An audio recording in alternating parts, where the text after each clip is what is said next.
Thanks for what you do with your podcast and all the rest. You're doing a great job. Hope everybody keeps tuning in. You get a lot of good info, a lot of insights, understandings of how to get strong, how to stay strong, how to use your strength. You do a great job, dude. You make things better than they are in real life, I think.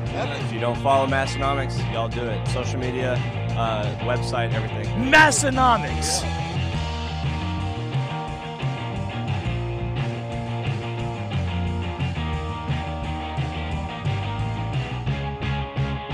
Welcome, everyone. We've got episode 427 of the Massenomics podcast. And Tommy, I said 427, and of course, I'm sure you know what that means.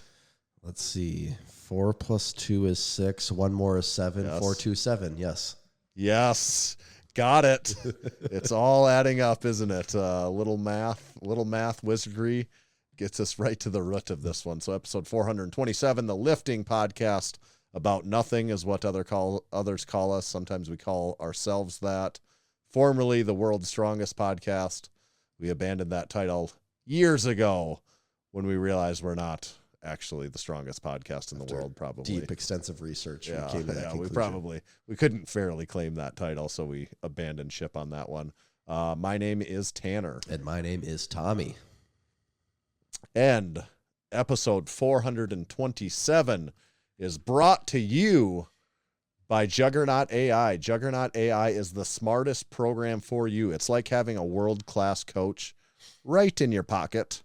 Got a little change in your pocket, and you can also have a little Juggernaut AI in your pocket. And a little hand in my pocket. Right. Yes. You have a lot of stuff in your pocket, and one of those things is Juggernaut AI. Head over to juggernautai.app. That's their website. I want you to head over to the website prior to heading to the app on your phone, because when you go to the website, that's where you have to go in order to use discount code Massenomics. That discount code will save you 10% for the lifetime of your membership there. And after discount code, it makes that about $30 a month. It's very, very affordable, detailed programming that's based on the scientific principles of strength training, the 7 scientific principles. Don't ask me what those are. It's been a little while since I've read the book. I know that specificity is the foundation that all others land on if it was a pyramid. But this is not a pyramid scheme. We're just telling you, it's just damn good programming. So go get signed up. Although we do get some money if you sign up.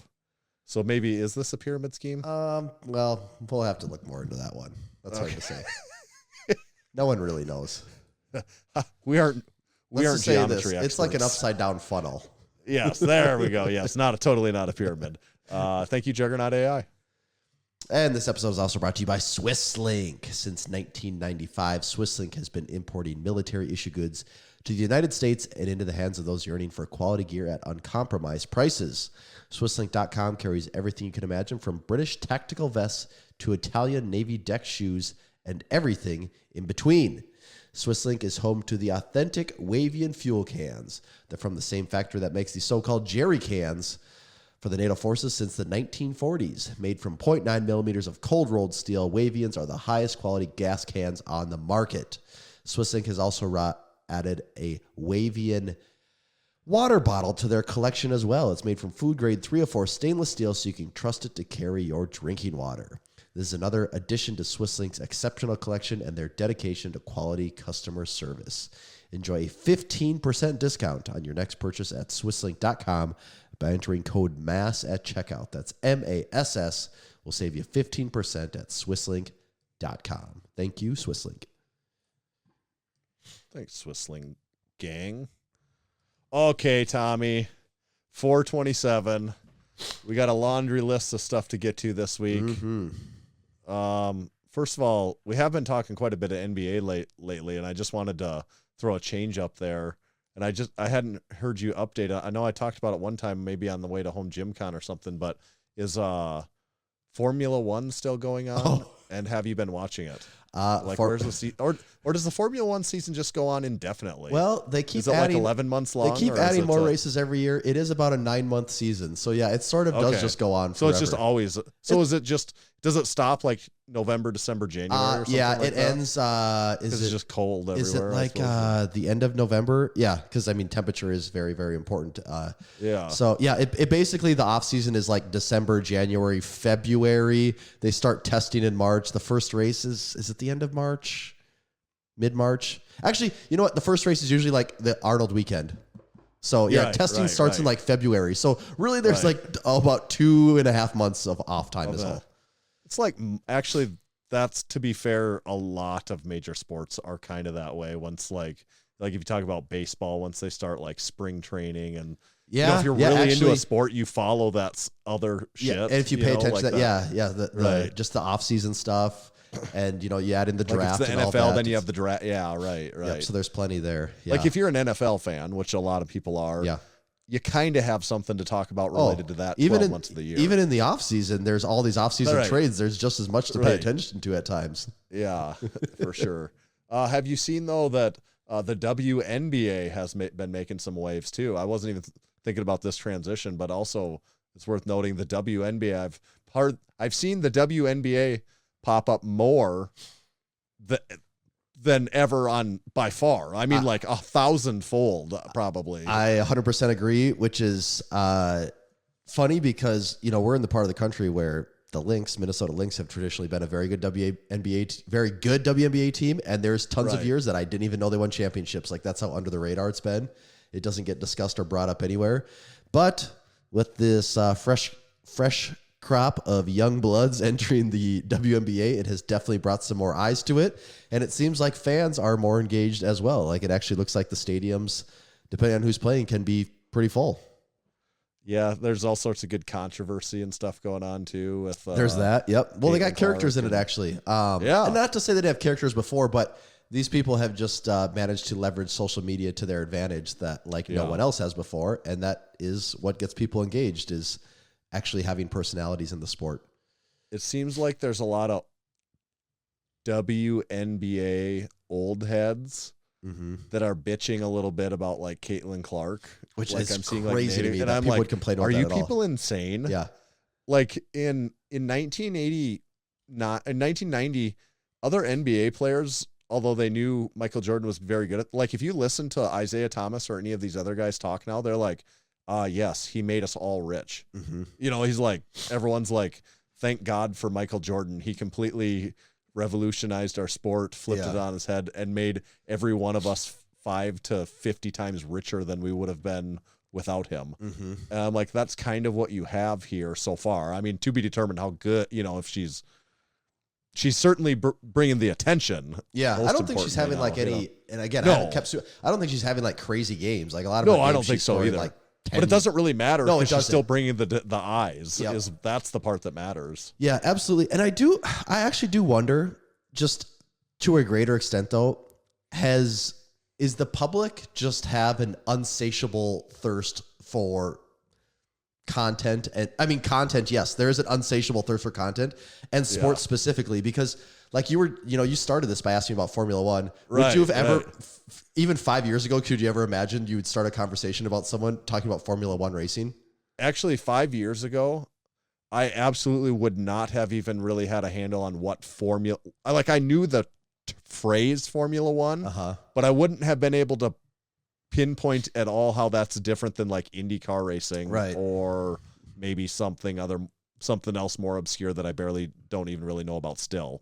Like I just don't no. I mean, Formula One was the Netflix series that Drive to Survive, huge and like that, growth. Yeah, that really made it take off. But I just wonder though, do people just have such a craving for sports that they're just like, because like Formula One is going through an absolutely insane, I don't know if you want to say renaissance. Like there's always been the diehards there, but I mean, it's a global thing. Like, they go all over the world. So there's fans everywhere and there's diehards everywhere. And it's now more than ever. Like if you look at ticket prices to try to go to one of the American ones, it's just, the prices are nuts. It's crazy. Yeah. But then like you look, same thing. WNBA is going crazy. Like NBA is crazy. Like off-season stuff, people follow that like crazy. No doubt sports betting has made people way more into sports than they've ever been in their lives. Like, that's a good point. Not even to the point of not even just being a fan of the sport to like where they have to obsess over it because it's actually causing harm to their financial well-being. It's funny how the sports betting you used to have to like creep down to your local bar and like do something shady, and now it's like ESPN's like, use our sports betting app. Well, and I don't, like I am totally the guy of like, hey, yeah, let's have like less rules for lots of things, especially societal things where it's just like a guy that wants to do something that's left to his own. Like, yeah, why do we need more rules on that? But the thing that's really annoying about sports betting is that, man, the ads are just I agree. Absolutely. Stop. It is like when the whole Ohtani thing was going on with all that. Yeah. It's like, how could this happen? We'll come back to this more after a word from Caesar Sportsbook here. And it's like, yes, because that is all you get hit with ads now is they're obviously making a killing. And that's what I don't believe for a second anyone that ever says that they're up in the long run in sports betting, because these companies could not throw this type of money at it if 98% of the people weren't just losing all of their money to this. There may be a few that are like, there may be a few professional people that are like, but like there's so few of, and everyone we know isn't a they're just like anybody knows they're all just people that are losing money. Their best bet is they're just 500 if they're playing like long. Right, they're just it's a hobby that they're breaking even on. But there are pros at it that run their own lines even, literally it's their job. Yeah, but no one knows like actual pro. But we were talking about this. That's getting harder and harder all the time too, because because the information, the algorithms is just, like, and the information available gets for everyone. Yeah, it gets more sophisticated. So it's Vegas, built into the actual lines. Yes, they're doing everything they can to go against you. So like that's getting harder and harder all the time too. Right. Yeah. But so I think, I guess the takeaways would be content. You just can't make enough of it. People are just constantly on the lookout for content, and then sports content on top of that. People just can't get enough sports content now more than ever. I hadn't thought about it much too, but I do think what you're right is that the sports betting is probably just helping all of it too. I never realized that actually. Well, it's so many different bets too. Like when I see them advertising when I'm watching the basketball games, they're always advertising it's not like you're not betting who's going to win. It's these like crazy all parlays these other, right. And I'll say this because betting doesn't really do much for me. Tanner, you enjoy a good table game. Right. Like we know that. And that's a little different. Not sports That's betting, more of a game of skill. Right. But like at least maybe some, slightly more probably for most people than just picking the team you like. But that's just never has been very interesting to me. Like that's never really just been something that gets me going. But what really opened my eyes to that is I used to be in this bowling league, and I talked about this bowling league a few times way back on the show. And the average age, your handicap's getting now that you're not playing. My handicap, well, it just stays wherever you left it, which isn't good. Okay. So if I started bowling again, I'd be in trouble because my handicap was, I was creeping up to about a 180 average. Right. Do you think you could go? Would that be your average now, or do you think it's when you lose it when you don't use it? It's so hard because I think if I went bowling right now, I'd maybe have one game that's 150, and then I'd probably have two games of like 100. So my average would be probably about 120 then. So. I think give me a few nights. I'd be 150. I think again. You'd be back. Yeah. Right. But the average age in this bowling league was like probably 65. I was in it with my father-in-law, and there was a couple of us young bucks in there. But most of the guys in it were Adam from the gym was in Big it. Adam, Big Chuck. Most of the guys in this bowling league were retired, and they had different outlooks on things. They have different life experiences. But I'd never heard anyone say this before. And it was like talking about the Thursday night NFL games or something. And several of the guys made a comment. They're like, God, I got to get a bet on this game to even care about it. Like, I can't even watch. I was like, I didn't get a bet in. I can't even watch this game. And I got no skin in the game. And I'm just like, I've actually never thought of it that way, that like you have to have money invested in this game to have it. I'm like watching it because I want to see what athletic achievements these guys are going to do. Like what crazy stuff's going to happen. But I guess at a certain age, maybe you lose that wonder and you just care about it from a monetary standpoint. Right. Yeah. I've thought I've had like fleeting thoughts sometimes before about downloading one of those apps and trying it, and I just never like.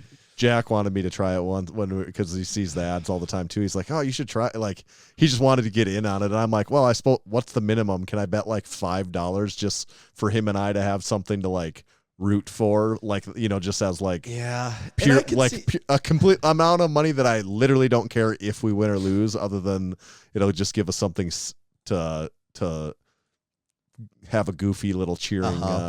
And I don't think there's anything wrong with. Actually, I don't think there's anything wrong with sports betting. I don't think there's anything wrong with most vices in life. What's wrong? Well, we made the comparison to before too. It's not completely unlike the stock market, for the average person too. Yeah, I mean, kind of. Depending on what you're doing. Yeah, there is a big difference there because there is way you can invest in that long term. Yeah, most bets are long term bets where if you play it long enough. Right. Yeah. So I don't mean that. I mean I would say maybe more betting if on you or I think we're gonna do some. We just want to dabble in a little day trading. If we're gonna make an aggressive run at day trading or crypto meme coins that we think are going to pop off. I could make a case that we have just as much. It's just as intelligent for us to do that sports betting as it is day trading on the stock market because our likelihood of losing our money is probably very similar either way. Yes. Yeah. But not to compare it in the market. There is intelligent things you do with your money there, obviously, and that's not what I had in mind when comparing the two. That is amazing that you said that though, because this reminds me of something market related that I do want to bring up. Tanner, are you familiar with NVIDIA? No. Oh, do you know this company's name at all? Is it like Activia? Okay, so think of that and think of the exact opposite, and you're getting closer. Okay. So NVIDIA is actually the most valuable. They're the most valuable company in the world right now. It's not like satellites or something like that? No, they do. They make. Really where they're making all their money is they make a lot of the chips behind the AI stuff. That's where all their valuation is coming from. So a lot of people, NVIDIA, they think of graphics cards for their computer. That's where most people would know the term NVIDIA or the company name NVIDIA. But what is absolutely insane, so they are now officially the most, actually, let me back that up. I should double check this. I believe they are the most valuable company. I think they've passed Apple. I think they're actually just behind Microsoft. Yeah. Second most valuable company as of yesterday. They have passed Apple. They are just behind Microsoft. Their market cap has passed $3 trillion. Okay. And if you want to see something really crazy, you type in NVIDIA stock price and look at the 5-year on that thing. Actually not even, 5-year. Look at in 2019, a share was worth $36. Now a share is worth $1,200. So they are to the moon. They're up 3,200% in the last 5 years. Now that is some money you'd be making there. And take that, GameStop. Oh God. I mean, Bitcoin, everything. Does Bitcoin even compare to that? I'm just looking at the chart here. 5 years, Bitcoin is up 700%, and people like to say Bitcoin's had a crazy run. This is significantly higher than that even.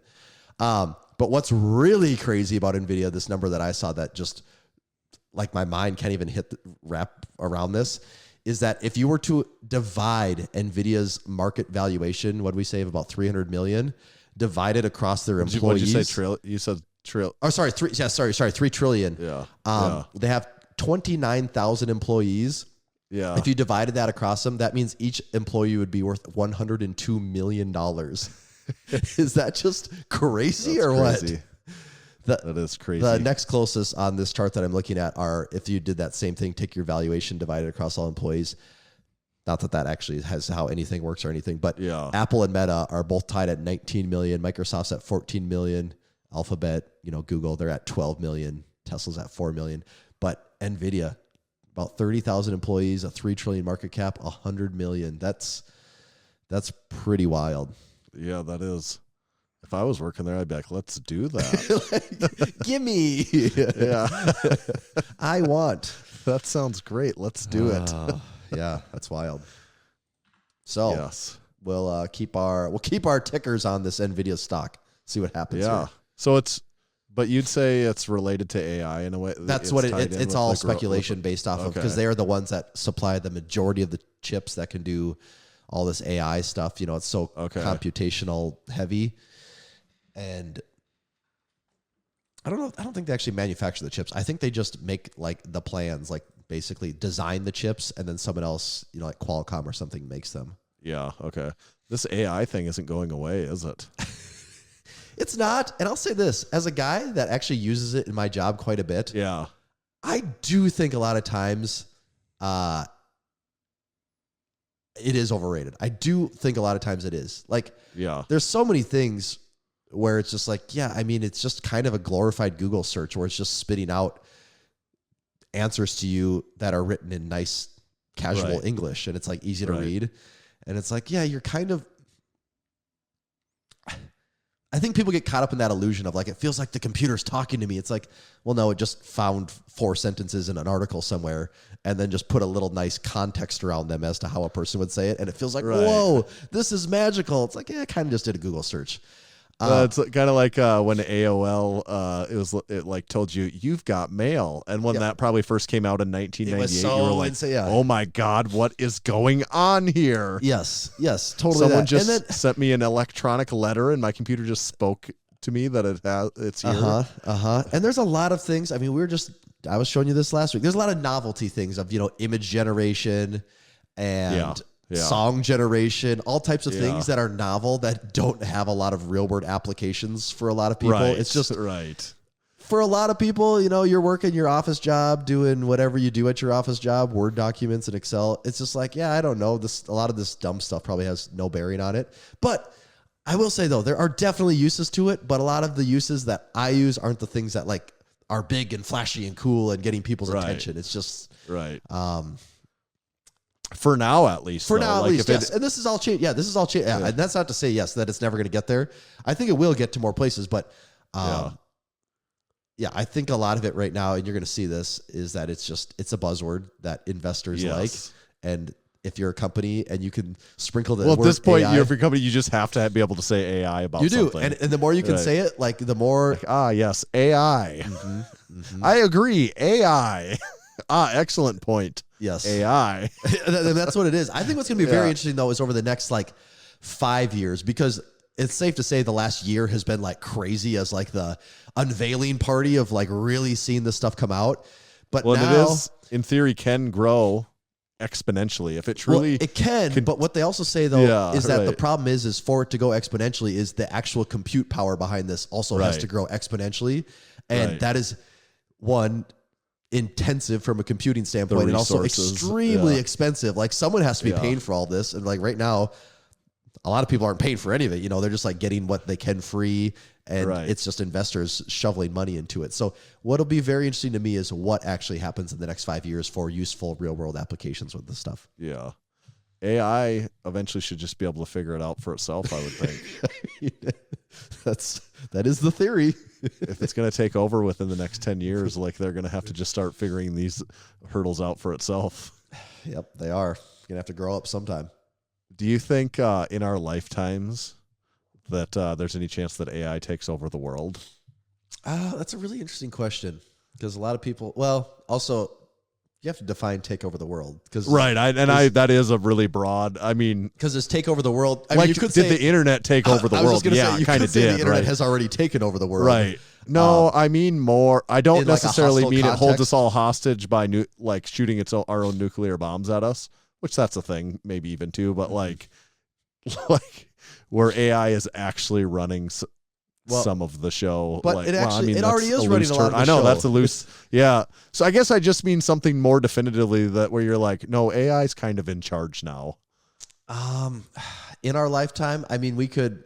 we're in our 30s. We could both live 70 more years. We could... 70 years, a lot can happen. And you look at 1930 to 2000. Well, some people... I'm not saying all the most reputable people, but they'll say it'll happen in 5 to 10 years from now. Yeah. There are some people that think that. Right. It just, I think there's actually physical limitations to things. Right. I don't think in 5 years, I don't know, maybe 10, but start looking at decades out. A lot happens in decades. So Yeah. It's hard It'd to be say. funny to think in 70 years, if all AI is, it's like, oh yeah, it's like a Google search for me. It's like a kind of a handy Google search for me. I'd be like, this did not pan out like everyone was talking about if that's all it's doing. I know. And I think that does have some of that has the potential to be really lame because people talk about, one of the big things will be next week is Apple's developer conference. Like, they're one of the biggest tech companies in the world. What they're doing a lot of times sets the course for what either they're late to the party and they're playing catch up and it's like, yep, this was the right idea, or they do have some new idea and everyone else is going to be playing catch up to them. So like it is a big show. And one of the things they talk about is, and Google has this too, I think with their Gemini or whatever their assistant is like, all right, so you get a long email from someone. What AI can do is they can give you a summary of that email and then they can offer you a suggested message to write back to that person. And it's like, okay, so let's think about the concept to that. Tanner, someone writes you some big, long business email with a lot of stuff. And you're like, oh, yeah, there's no way I'm just going on if it's important, I can't just read a summary of it. That's already, that right there. But let's just assume like that's the role you're going to take here. Like, all right, this is an AI's hands. So someone writes you this big, complicated business email. You get it. You go, there's a lot there. Give me the summary, AI. AI gives you the summary. You're like, okay, just craft a message back saying, yeah, sounds good. So then the AI does a message back. Then that next person does the same thing, and they send an AI message back to you. You're like, what is anyone actually doing in this equation here? It's just computers kind of like, yeah, we're good, we're good here. Right. And I so do then wonder, you would say it almost is like AI. Well, I do wonder at a certain point, do we just lose critical thinking skills because we're just like, we all work in a big office, we all work in a big company. No one wants to shake the boat here because that's not how big companies work, and we just got to keep the status quo going. That's where we're just stuck in now.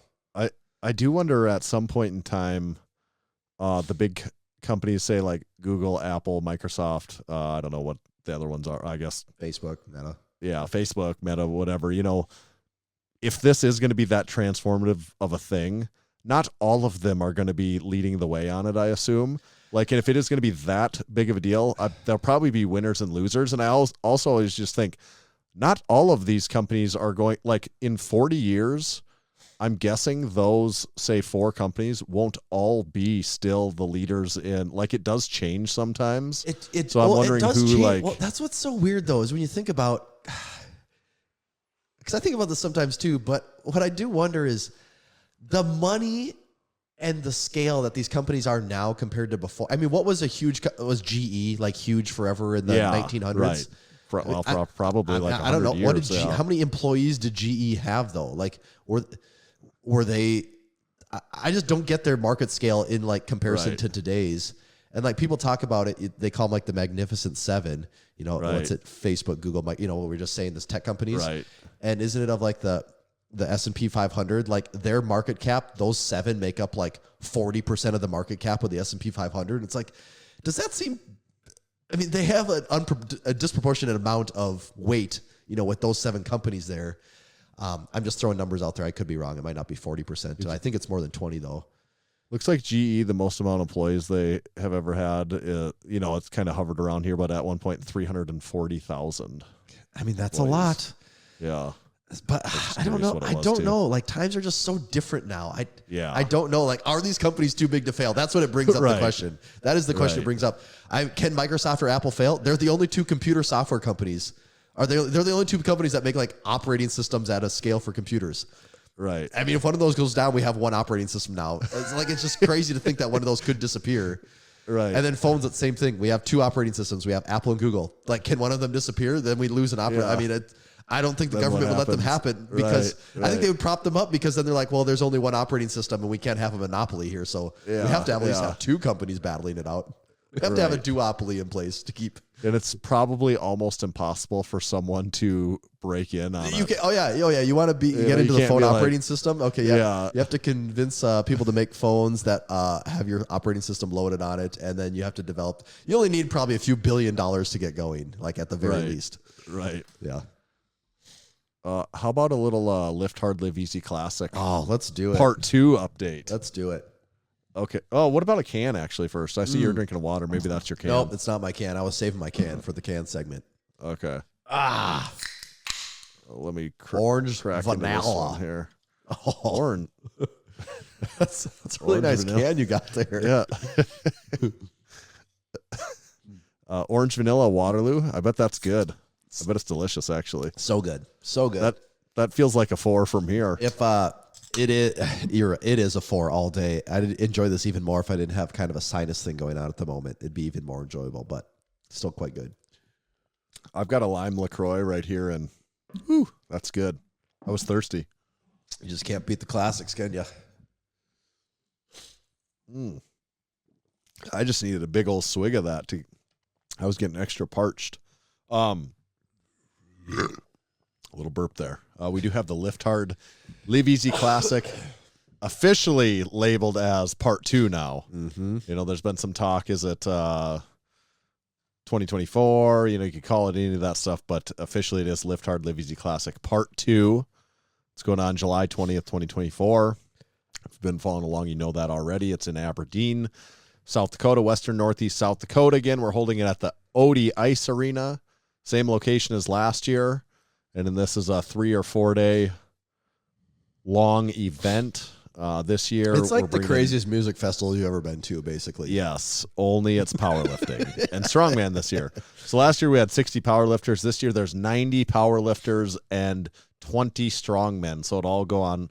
The competing will go on one day. The strongman will follow up. The powerlifting, that night after, there's an after party at the Zoo Bar. The night prior, there's a pre-party at my house after weigh-ins and such. The night before that, there's a get-together. There's still another night prior here. You're leaving. Day after the meet, there's a get-together. All kinds of stuff going on. But just to give a little update, it is part 2. We decided on that, and that came about because the final design is like basically done now here. We kind of got a wrap on that, right? Mm-hmm.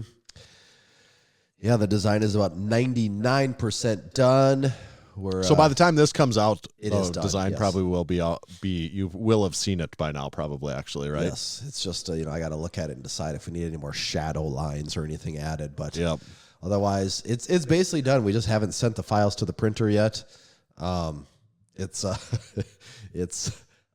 pretty excited for it. Tanner, you seem to like it a lot too. I like it a lot. I thought last year's was awesome, and I like this year's. Maybe it's just because it's newer. Mm-hmm. Sometimes that happens. I think that sort of. I mean, I think that way all the time, if I'm being honest. But I like it. Yeah, I like it better than last year's. I think it's awesome. I think it's got our nice little Massenomics twist on it. It does a good job of making it unique to what the event is, honoring the event in a very unusual way, perhaps. Yes. So that's kind of the update on the design, the logo. That'll be out. And behind the scenes stuff, Tommy and I have been working our balls off this week, getting stuff ready, for, finalizing a bunch of the sponsors, ordering a bunch of merchandise. A bunch of everything. That's going to go along with it.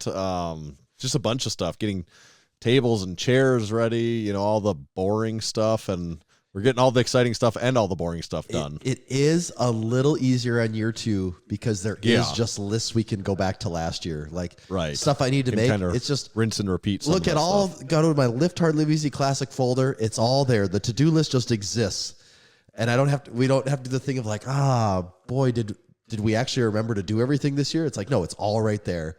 So that has made it a little easier, but there's still, you can't downplay the amount of work that goes into this thing.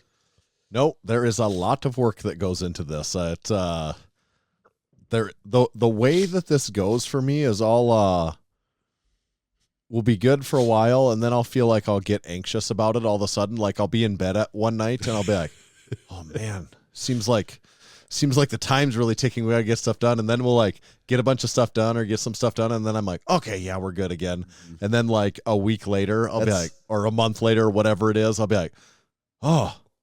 Seems like we're getting really close now again. It goes in waves because that's what it is far enough out that, especially with the artwork, you basically know everything artwork wise to be safe. You need to allow 4 to 5 weeks to get everything done. And so to get that, we have to get the artwork done. And it took us a long time to arrive at a concept this year. We just kept kind of bouncing ideas. And at the surface level, all of them were like, yeah, that seems cool. That seems cool. And we just kept playing with this idea and just couldn't get there. And then I had kind of this spark, and I said one thing, and then you added one more word to it, and that totally changed the perspective. And it was instantly, we're like, yes, that is the concept right there. Right. And like getting the concept is such a hard idea. But once you have the concept, you know, like, boom, okay, like everything just starts to fall into place. And then I can go do the artwork. And then once the artwork's done, it's like, you know, it's Thursday at night as we're recording this. Tomorrow, I'm going to send off a bunch of stuff. Monday, hopefully send off just about the rest of it. And then we're sort of in another holding pattern for about 3 to 4 weeks where we're just playing the waiting game on a lot of things. You know, there's a lot of phone calls and emails that still need to happen. But for a big chunk of the work, it's just going to be the waiting game until it starts showing up, and then we have the items. I would say too, I mean, you know all about this because it's like part of your job, but I made the comment even on like particular to the design concept. You know, in my mind, it's really easy to come up with like good ideas. I wouldn't even like say that are just like straight up ideas. Yes, I would say this. It's easy to throw concepts out there. That's right. It's yes, it's easy to throw concepts. I got to be careful of the terms to make this make sense, but it's easy for us. You and I can come back and forth and just get a whole bunch of like high level, like, 10,000 foot view what concepts. About this? And you're like, and it's like, that could be good. That'd be cool. Yeah. But what about, but it's like, but then you like the next question is, but how would we do this? And this is like, I'm not quite sure. And that's like where the actual hard part is like really connecting the dots. That's where it's hard, is where it's like actually the application, like taking an idea and being like, okay, does this actually work? Like, I know that seemed funny and fun when we just said it. Yeah. But if we actually think about doing it, how do we do that? Yes. And then it's like, that idea is actually not good. I mean, it's great to have a list. Like that's the process. Yeah, that is the creative process. Like you got to throw out a ton of bad ideas, like to have good ideas. Like that's how it goes. Sometimes you get lucky and you do just throw out a good idea right away, but that's not the norm. And also, it's not linear. Like it's not like, okay, I'll just spend like 3 hours on this and the idea's done, or we just block out 3 hours here and that 3 hours will take care of it. It's like, no, sometimes you do just spend hours and hours thinking about it and talking at it and looking at stuff and writing things down, and you get done and you might have even backtracked from where you were before, because then you realize the ideas that I thought were good, all of those were bad, and we're right back to square one again. Right. And then all of a sudden, like one word pops in, and that's what it was. It's like one word popped into my brain. Like, and I'm like, I gotta tell Tanner this. I think this will work. And the one idea I said to you, you're like, oh, but we could do this version of it. And then it was just like, boom, like that right there. Yeah. Basically, I would say a total of 30 seconds of conversation. The entire idea happened more than it did in like 4 hours of brainstorming and researching and stuff. And that's after because we sort of had this. Prior to that, we kind of had this one overall concept that we wanted to go with. And we talked about it on our way to the Arnold for probably a half hour or more. Oh, we talked, and in the beginning of the process here within the last month, we were kind of going that way and talking about it more and stuff like that. And it was never, it seemed like a good idea, but just what I was saying, like it just kept being like, we couldn't really figure out how to take it to the whole thing it wasn't cohesive. It was just like a forward tagline. It's like, actually, it's a funny tagline, but outside of that, it doesn't really have any legs.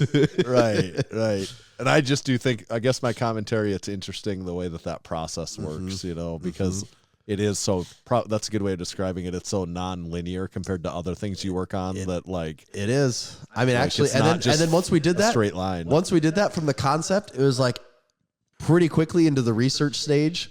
I figured out exactly, it's going to look like this and this. And I mean, you had a little feedback too of, we could incorporate this in. And then once I got to the drawing part, I'm not like a world record setting speed drawer or illustrator or anything like that, but it kind of came together in an afternoon. And then the next day, just kind of finalized some things, tweaked some things. And I sent you a couple things along in the process. Choices, and then you had some commentary like, it looks good. And then like at the end, I added one more thing in, and you're like, that really brought it all together. Yes. It is fun. Scance also asked, has Aberdeen Magazine locked down the date for their sponsorship yet? So we do have all the sponsors locked in now. Aberdeen Magazine is not a sponsor, but one of the things on our list to do here now coming up is to go on our PR run. So we will be reaching out to the folks at Aberdeen Magazine. Maybe they want what they Scans do to or have a don't part do. two. Maybe they're looking for fresh blood. It's hard to hard to say. So we'll see if we can get some radio shows, some local newspaper coverage, that sort of thing. Big Bryce, 5X model, reached out to public broadcasting. Oh. He had a connection there. Very nice. Say, hey, here's this event. Is that something you could ever be interested in covering in some way? So who knows? Maybe we'll get some PBS action in on Some it. SD PV. Yeah. The other notes on the meet I had here is that for the strongman competitors, you've probably heard already, but Big Jake, the strongman director, changed.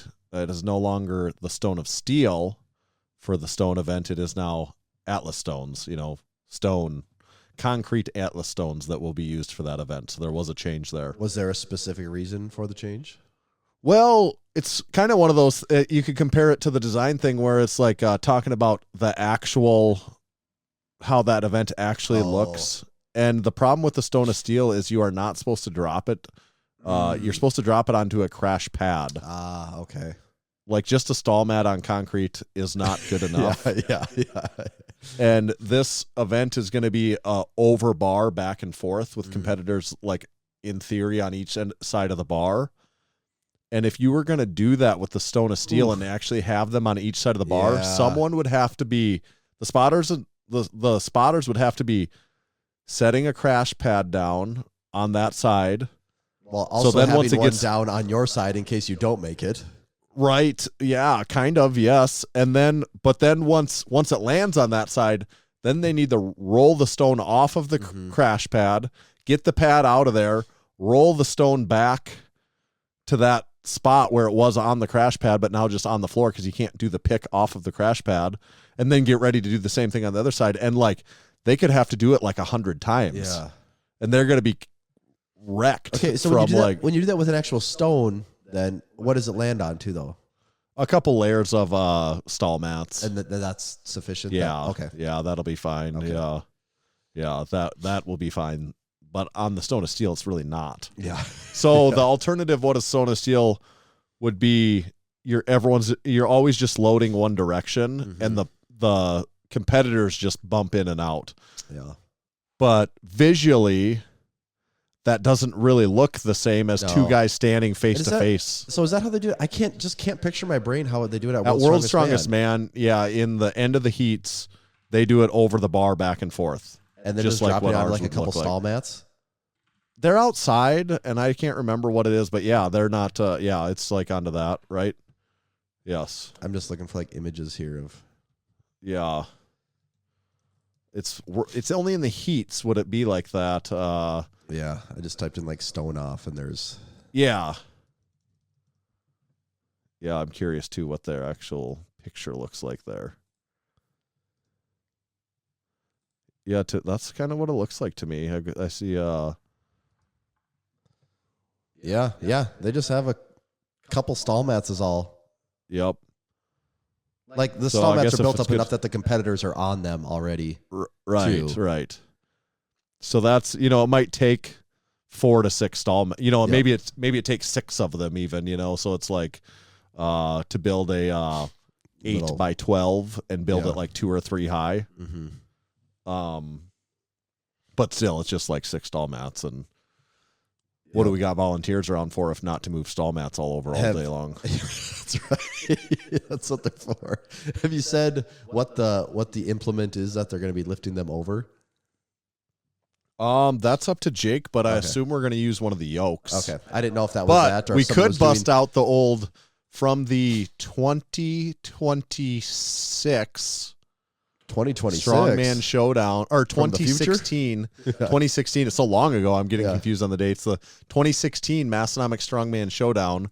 We had an Atlas Stone series event, and we loaded them all over a wooden apparatus I didn't that know I if that was made. making And a it looks kind of comeback or- cool.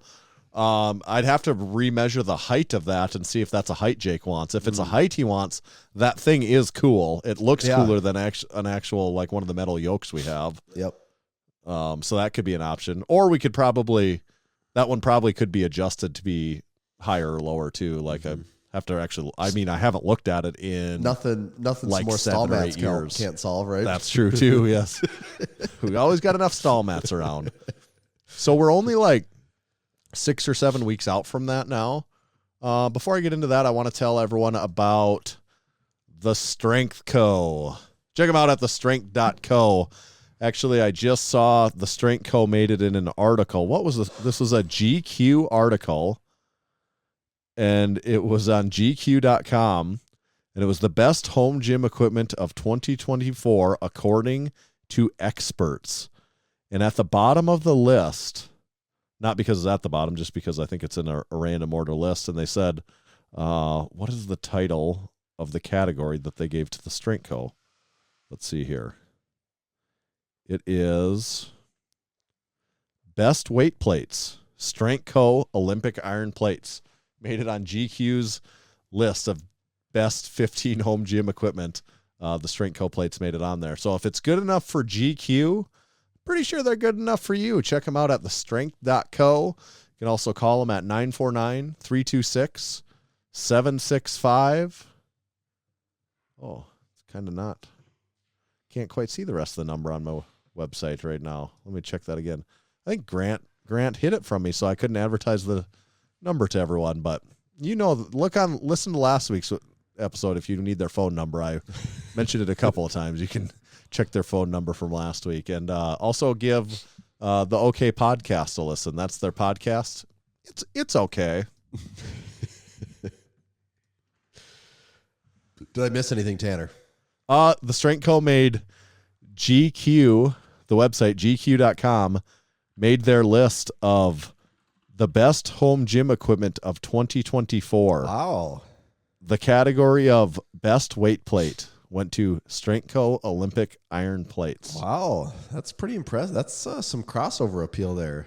Yeah, if it's good enough for the AI writers at GQ, it's good enough for all of you.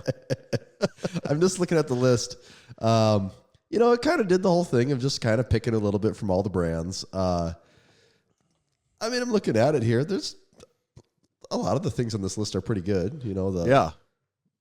A Rep PR4000 for the best rack. Sure. Okay. Concept 2. What do they call it? The erg rower? What do they call those things? I guess, yeah. Yeah, that on the best rower. Okay. A Peloton bike. Sure. Best dumbbells, Rep Fitness, rubber hex dumbbells. Okay. All those hex dumbbells are the same, aren't they? Yeah, I think so. They're all the same to me. Best smart gym, the Power Voltra. That's pretty cool. Very, very expensive, but cool. Best barbell, Rogue Ohio Fitness Ohio bar. Sure. Okay. Best weight plates, Strength Co. Iron Plates. Good work, guys. Very cool. Did Grant give you the heads up on that? Yes. Jeez, didn't tell me. Real cool. He must have not thought you knew about websites and stuff like that. Yeah, he probably thinks you. That wouldn't surprise me. Yeah. Okay. My turn? Yep. All right. This episode is also brought to you by Texas Power Bars. And Tanner, this time I am sad to report that all sales and promotions are finally done. The flash sale, the 3-month flash sale has ended. You're back to paying full price, but that still doesn't mean that you shouldn't get a Texas Power Bar, because at any price, a Texas Power Bar is a great bar and honestly a pretty damn good deal at that. They have the selection includes the original Texas Power Bar, a Texas Deadlift Bar, or maybe even the Texas Squat Bar or the brand new 29 millimeter Texas Power Bar. All bars that you can find in abundance at Massenomics Gym. Actual abundance. I think they're multiplying at the gym. Do you have any insight as to what's going on there, Tanner? I don't have a problem. You all have a problem. The bars, there's something at I think the gym Massenomics. members are like, okay, what's going on? Like, I honestly don't think anyone there has a rap on what bars we even have at the, like, people used to know, like, if you'd come, you'd be like, oh, do you have one of the Texas Power Bars? Like, oh, I'll grab the other one. I know there's 2 or 3 of the, like, I don't and know, right is now, there I think 2 or 10? I'm not even sure anymore. It's gotten absolutely insane. I'll even admit it. It is kind of insane right now. So but, I guess that's if you have a Texas Power Bar, bring it to Massenomics, Jim, and it might just turn into 4 more. There seems to be something going on over there. But if you want a Texas Power Bar for yourself, you want a piece of the legend, head on over to TexasPowerBars.com. Buy one of these things, and while you're at it, tell Massenomics sent you. Thank you, Texas Power Bars. we are. You did send me a picture of it was 4 of them on the floor, and I know how many have been added to that gym in the last year. Yeah, and then 4 more of those laid on the floor, and it just there's a lot of Texas stupid. Power Bars around So right now. I mean, do you think with a Texas end cap, is there 20 bars down there with the Texas end cap? Probably 20. Yeah, there's probably 20. It's a lot. That's probably fair. You know, when you think about it, though, it actually is a smart But now idea. I don't think we need any more bars. Well, so but what it does is it makes them all get distributed evenly, so it extends all of their lifetimes. You know, That's like true. it stops That's a one good from getting used right. too hard. That's So true. it's probably the smart way to do it. Is if you buy one, you should buy 20. There used to be also this thing like people have their certain bar that they always want to try and go to. I'm like, I think we have so many now that Good luck finding your bar. I think like almost everyone's given up on like there's so many good bars that I think people have just like kind of given up on that, and they're like, they're all good. I don't care anymore. Like that's what I do. I'm like, I don't know. These are all actually nice. not a bad one. It's just It's like what's closest to me. like the other day when I was in there, the American Barbell all stainless steel Chewy bar, Chewy which is bar. like a Really I nice don't know, like a bar. $700 bar. I'm like, it was way at the bottom of the very back rack, and I'm like, people are just like, what's this? I don't know. What This has been one is. thrown in the corner. Yeah. This would be the crown jewel of many home gyms, and here it's Right. just sort of discarded Yes. to the side. But I'm like, I never use that bar actually, and I don't know what it is. This isn't just an ad. I use the Texas Power Bars all the time. You know, Also, it I feels use like the old ones a It lot. feels like it's the working man's bar, you know? That's kind You of don't what gotta- I'm like. The knurling is like so fresh on these other ones that I'm like, no, I need something that's seen a thing or Something two. that's broken in a little bit. Yeah. here. Yeah. And also, where something breaks, I don't know how, but let's say something were to be damaged, you didn't damage a $700 bar either. Right, Which is, right. I mean, is something to think about. Yes. So we're 6 weeks out. It says 6 weeks and 1 day. God. Is that right? me That doesn't here. really make me sense. just- I guess it must be counting to. Well, I guess it's 1 day ish. Yeah, maybe 6 weeks and 2 days. I depending mean, on how I'm you coming think to of that, I guess. 43 days, whatever that Yeah. equals out to in your math there. I guess that's what we're at then. Yeah, that's right there. Okay, so what I was going to mention is, some things about running a meet and a show are fun, and some things are less fun, and some things are just part of the process or whatever. So wherever you want to think that this falls in, but in the last, I was going to say 10 days, but maybe this is pushing close to 2 weeks between the strongman and powerlifting at about 7 weeks out. So we're talking about a week ago on up until just like yesterday. So we're in like the 7 to 6 week out time frame. We've had 10 lifters drop out of the event that we've had to replace. And most of those have been, we have had a long wait list, but just at like the 7 week out mark, we had 10 people between the two, strongman and powerlifting, drop out. Yeah. And like, that's a lot.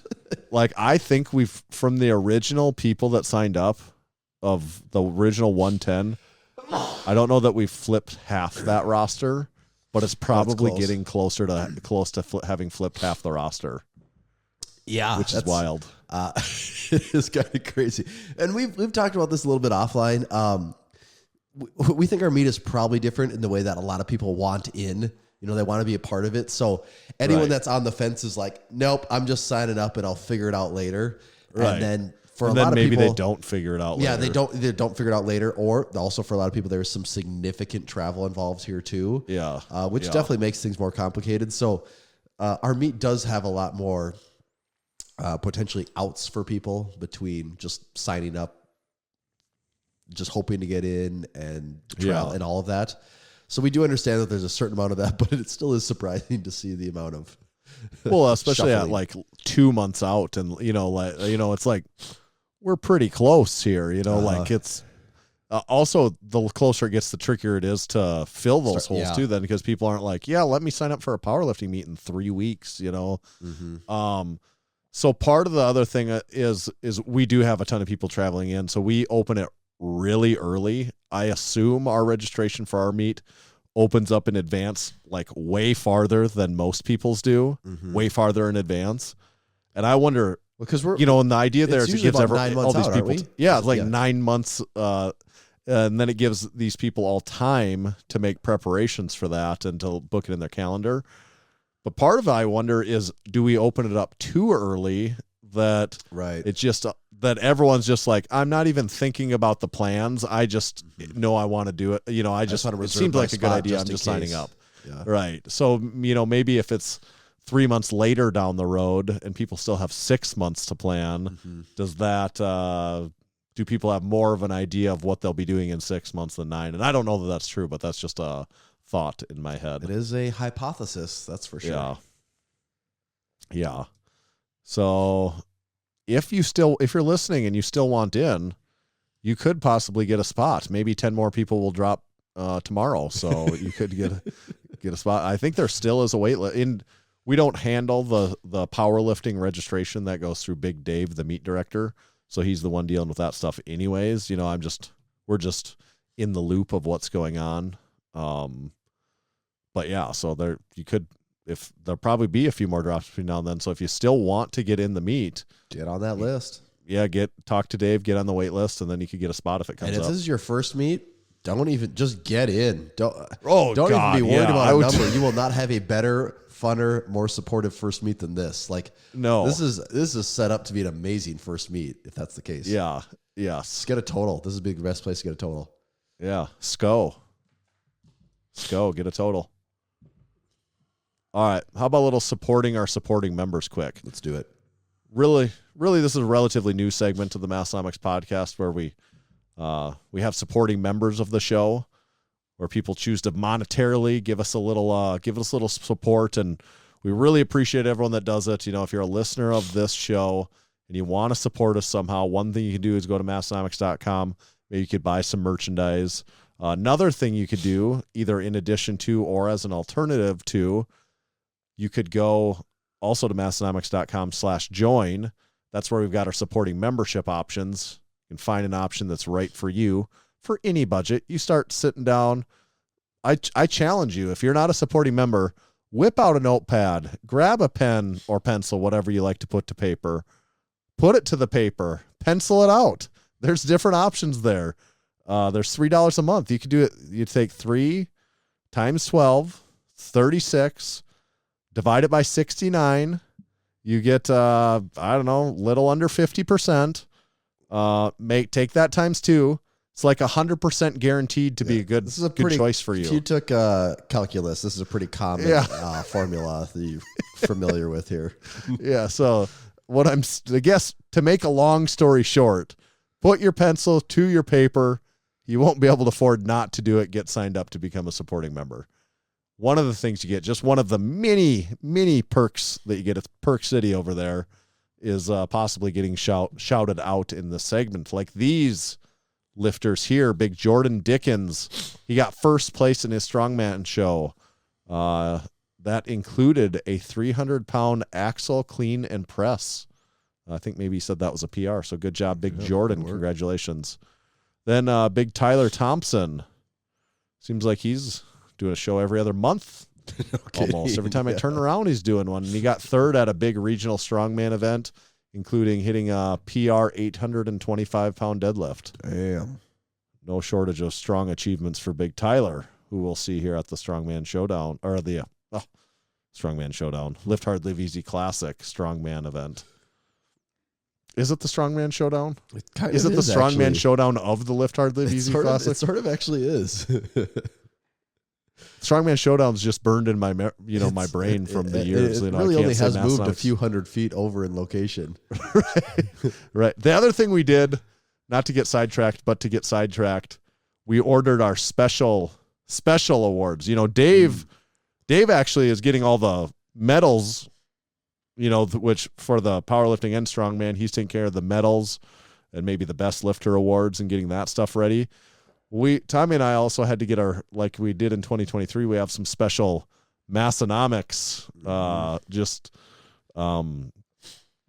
I don't know what we call You them. could almost say Massenomics Judge's special Choice, awards. but not quite Yeah, Judge's Choice. It's like Massenomics Choice. it's Massenomics Choice Awards. So we do, and they're not all the same categories as last year. A couple of the categories made it, but we actually brought in some new ones. So I'm very excited for people to see all the new potential categories that they could be getting for. And I would say both powerlifters and strongman, any of them could win any of the Massenomics Choice Awards. So that will be maybe the real winners were the people that won the Massenomics Choice Winners Awards. They have a strong argument for it. Yeah. Last but not least, Big Dan, the man with the arm tattoos. As a matter of fact, he got first place at Vintage Strength Games. There was only 17 events in 3.5 hours as a part of those games. That's it, huh? Yeah. 17 events. I'm not making that number up. Okay. Should we get into our title? Should we talk about our title topic for today? We've got through an hour of housekeeping, so I think we can actually get to new stuff now. Okay. So today's title topic, I say that because we'll title the episode after this topic. That's why it's a title topic. It makes sense, right? It's right there in the name. So our title topic for today, alliteration, I don't know anything else that starts with T, but our title topic for today is the 315-pound bench press. What does it take to get it? Who should be getting it? What does it mean to get it? Is it possible for you? Has anyone really ever done it before? Right. Has it ever been done? Is it fictitious? Does it exist? So this title topic originally comes to us through inspiration by our friends over at the Strength Co. They had a YouTube video here a few months back. They said, what it takes to bench 315 pounds. That video on their channel has over 300,000 views. And in that video that they titled What It Takes to Bench 315 Pounds, Big Jordy is talking with Big Grant. I think this is actually a part of the OK podcast. I believe so, They cut into a YouTube video. And Big Jordy basically tells Grant that he has had for a while now this goal to hit a 315-pound bench. He hasn't hit it yet. He's somewhere in the I'd say he's maybe like 250 pounds. I don't know what number he's at, but something like that. He has this goal to hit a 315-pound bench for a one rep max. He asked Grant, how realistic is benching 300 pounds for the average person? I think he's saying, how realistic is it for me to have that as a goal? Jordy's saying, or how realistic is that for the average person, or maybe, he says average person. Do you say average lifter? But his wording was average person, I think. So they talk for several minutes about this. And Grant says, in a nutshell, I'm going to summarize what Grant says in just a couple put some words here. in his mouth here. This is Grant in a nutshell. Oh, how did I get in this bloody nutshell, and why am I British now? Am I in the British Marines? Okay. Grant says, a 200-pound male is capable of it, but it might take a long time for some of them, depending on multiple factors. So he's saying, basically, overall, yes, it's possible for most males, especially if they get up to close to 200 pounds in body weight or more, obviously. But for some, it might take a long time. Some, it might not. It just kind of depends on the factors, but it's not an unrealistic, wild goal. But for some people, they need to be realistic about it and understand that for them, it could be a longer road than it would be for other people. That's what he said in a nutshell to me. Tommy, have you watched that video? I have watched that, and I gave it a little refresher today, scrubbed through it pretty quick, and that was actually, again, I was looking for Grant to say something more polarizing, but I thought he took a pretty just a pretty neutral approach to it, a pretty realistic approach. I really didn't have much to pick apart with what Grant said there. So I think he gave a pretty solid foundation of what to expect with a 315-pound bench. I thought so too.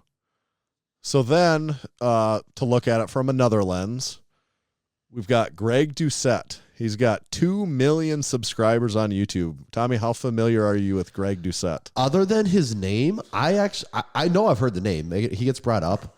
I actually had to look him up, and I saw him, and I'm like, yeah, if you gave me a lineup of people, I would not have been able to pick him out.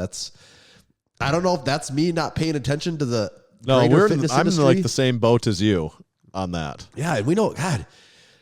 I know the name, and I actually, once I saw this video, then I said, oh yeah, I've seen a couple of his things in passing before. I've never looked into it at all. And I can confidently say that if he's ever popped up on my Instagram algorithm or anything like that, I've never been cognizant of it. I've never been aware. Okay. And it does surprise you. We've been doing this fitness thing for a while. You know, we've been in the industry selling shirts, meeting people, talking to people for a long time, and there's still just whole pockets of people that I don't know yet. Right. This is definitely in and to be fair, segment. he is in the bodybuilding segment, which is a group that we know very little about. It's not. Well, and what I would say that I maybe know about him that I don't even know if this is positively true on any of this, but I guess he's a natural athlete, Canadian, has a history of doing powerlifting and maybe more so bodybuilding. And that's kind of like it. Yeah, because I'll get to some of his powerlifting stuff here. But he is natural though. He claims natural. I think so. That's one of his big things, I believe. Maybe I'm slightly off I on just that assumed because he didn't do that because it says IFBB pro bodybuilder on his thing. I don't know. I thought he was natty, but I'm wrong. But I thought that's one of his things. Like, he makes a big deal whining about drugs and a lot of them. He does. He's not. Okay. But I don't know. But maybe I take what I say on him with kind of a grain of salt, other than the specific details of this video, because I did make some specific notes on this video. But him as a whole, I don't have a great background. Okay. But he made this rebuttal video to Grant's video, which is great for Grant because Greg Doucette has 2 million subs. You know, he's got a very active, big, healthy, growing YouTube channel from everything I can see. So it's great for Grant. And Greg titles his Why You'll Never Bench 315. So he titles it a little bit differently. He says, Why You'll Never Bench 315. A very definitive answer to that question. Yes. A more negative twist than I would have guessed a fitness professional to take. And what I would say before I get into some of the specifics of his take in his video, we'll also wrap up this video. Then I collected a few stats that we can look through, and then I've got a few questions, like about the 315 bench to ask you, and then maybe I haven't really thought about my answer much, but just a few questions that we can hit on our own. But I wanted to set the table with these other videos because I think their opinions are slightly different and worth noting. But Greg Doucette, I tell you what, I watched this like whole 12-minute video, and I cannot stand to listen to him talk in his YouTube videos. I'm sure there's someone listening to me talk on YouTube right now that's like, shut the hell up. I don't want to listen to you talk. But Greg Doucette is brutal for me to listen to. He's like nails on a chalkboard to me. I don't know if I might be one. Obviously, 2 million people like it, so I'm not a majority opinion holder. Probably. I mean, I already have a hard time listening to people that try to lecture on what people can and can't do. I have a very small tolerance for that, so I couldn't take. And then I look at his Instagram page, and it's like, yeah, you're just playing the game. Which, hey, run your account however you want, but I mean, he's just playing the game of engagement. It's like 90% reposts of just like dumb stuff, and it's like, well, what do you think? And I'm like, these are the most annoying Instagram accounts. Like, you're not actually making content. It's all about the game and how you play it. Yeah, and he's playing the game. Can't knock him for it. Before I forget, sidetrack. Have you ever come across this account on like Instagram Reels or Facebook Reels or what, TikTok, I'm sure any of it, where it's like the account might be called What No Way, and it's this very Midwestern seeming middle America guy about our age, and all just got into a rabbit hole on it like just earlier this week. I've maybe come across one or two before, and I didn't realize it was this guy's thing. I just pulled him up. I've never seen this before. No. Okay. It's just like a very average guy, whatever. And all of his videos, from what I could tell, are he takes like some viral video where someone, there's this video like, oh, you've been cleaning your oven wrong the whole time. Like, didn't you know all you do is flip this latch and pop that switch and the whole door comes off? And or it's like you got 2 5-gallon buckets stuck together you can't get apart. All you do is you take your air compressor hose and go like, and then they just like pop apart. So it's actually like helpful tips. Yeah, it's like all these like weird internet helpful tips. And so he watches the video every time, and every time he goes, what? No way.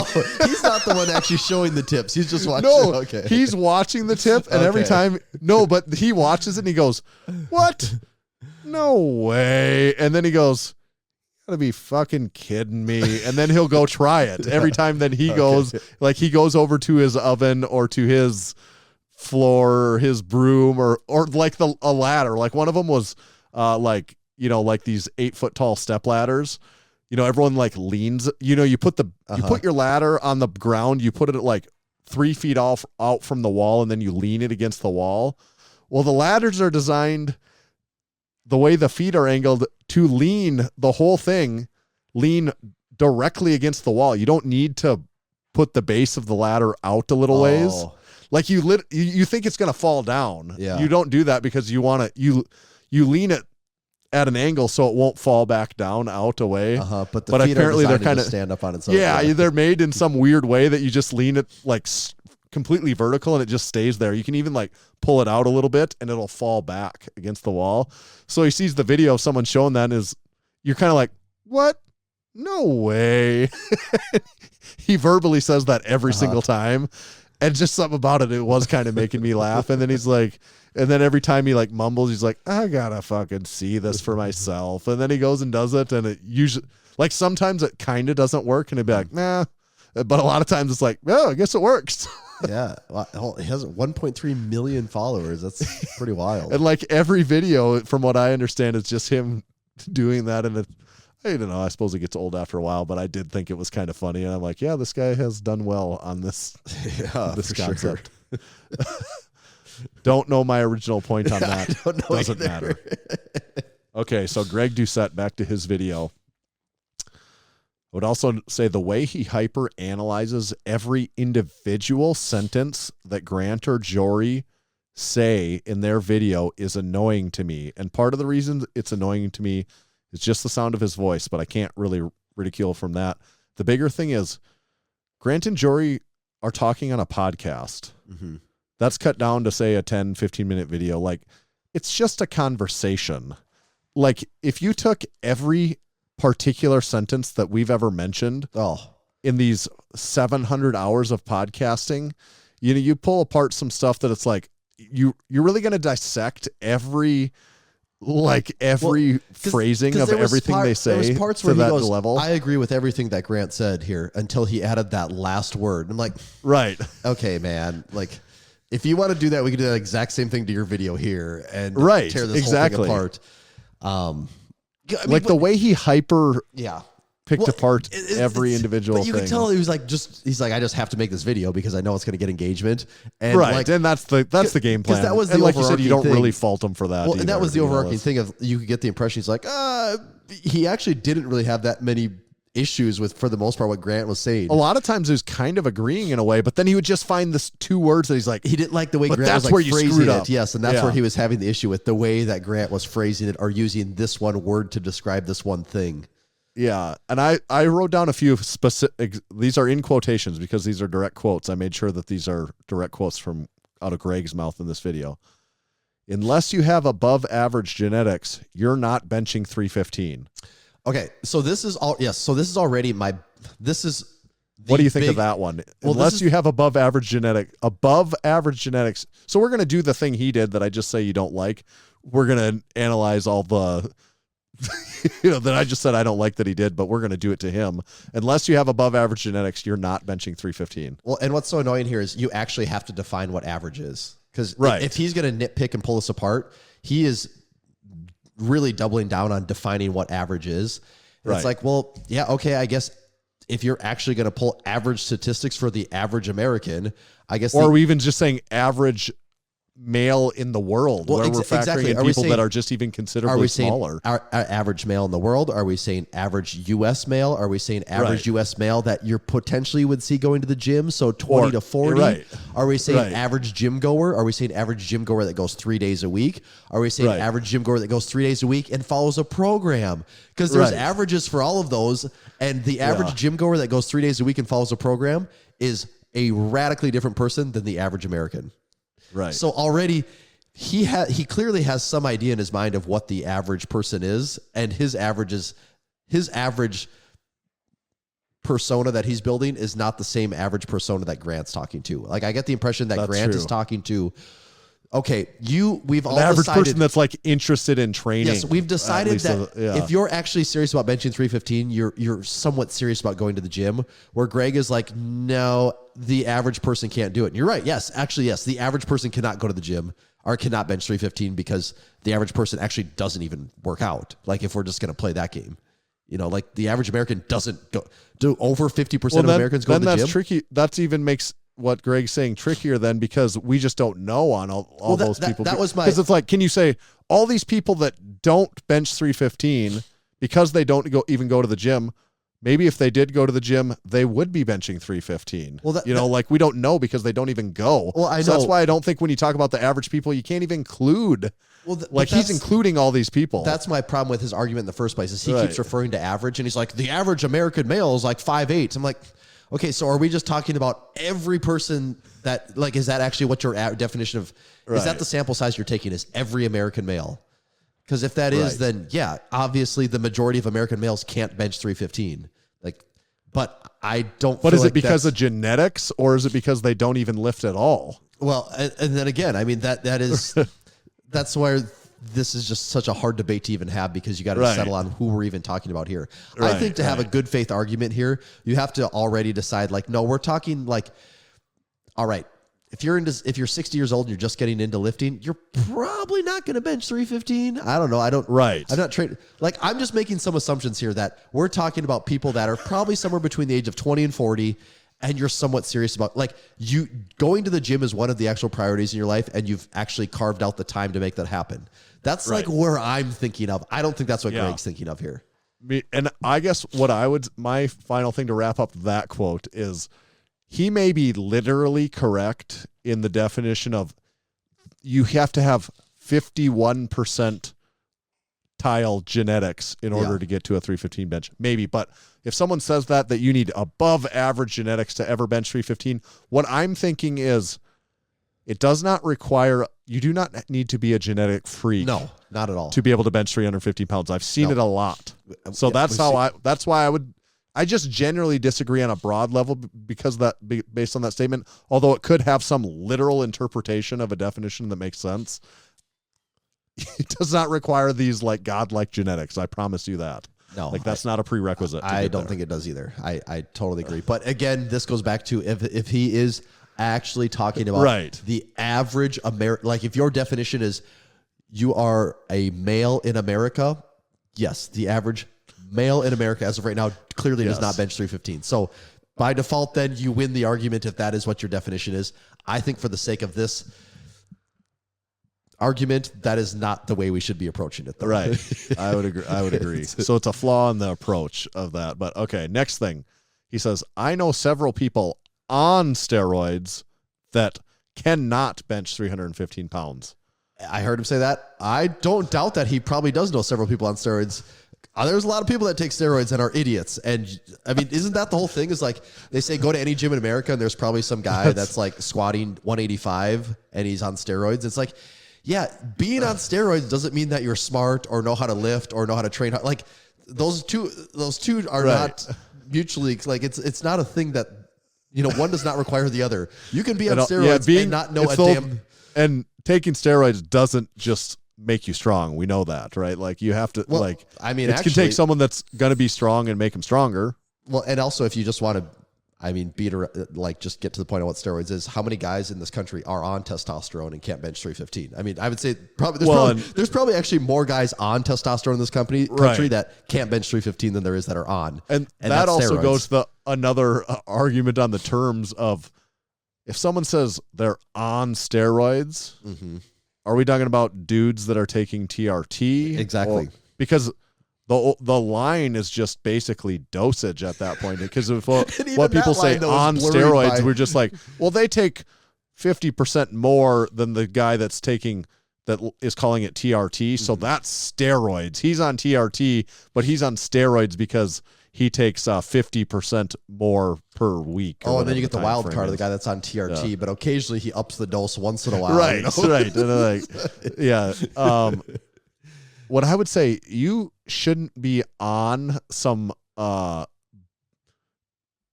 high dose of steroids and not be able to bench 315 pounds. I'm just going to tell you, if that's you better, your arms better be broken or something, because I'm like, stop at the wrong time. If that was stop taking them. Actually, that's my advice, is stop taking the steroids. If that was your card to bench 315 is that I have to take steroids, man, like you missed so many steps along the way. Well, and you didn't even make it. No, you haven't even made it there. Like, we were talking about someone that took it to get there. Yeah. We're talking about people that are taking it and still have never, like all of Greg's buddies that still can't bench 315 I'd say, pounds. Greg, man, you know that they're on your it. friends are pussies. You got to help your friends out, man. You got to give them a pep talk.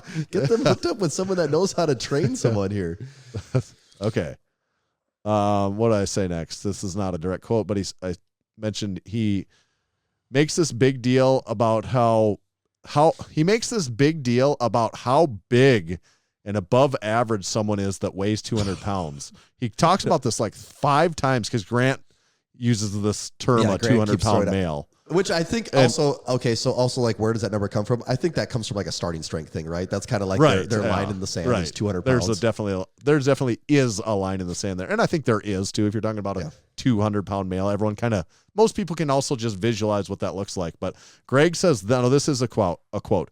He says, 200 pounds is enormous. And like, he's like literally screams, is enormous. And I'm like, 200 pounds is not enormous. Let's be real here, people. So I have a little bit of a skewed thing, but like 200 pounds, I don't see 200-pound people and go, oh my God, that guy is enormous. It is for sure not enormous. I think he clarifies it by saying something along the lines of like if you're 5'6", 200. Yeah, if you're like 5'8", not fat, and you're lean at 200 pounds, it's like, well, yeah, you identified a very specific situation where 200 pounds can look big, but that is like the one, if you're 5'8" or less and you're lean 200 pounds, also you're enormous in like your own special enormous way. Like, you're not actually enormous. You're just big in your own special big way. You probably have broad shoulders and a big chest. Yeah, like if you have a baggy sweatshirt on, hamster. You have a baggy sweatshirt and pants on, people don't even know. Like, you're still just not knocking short kings or anybody here, but you just look like a 5'7" guy if you have baggy clothes on.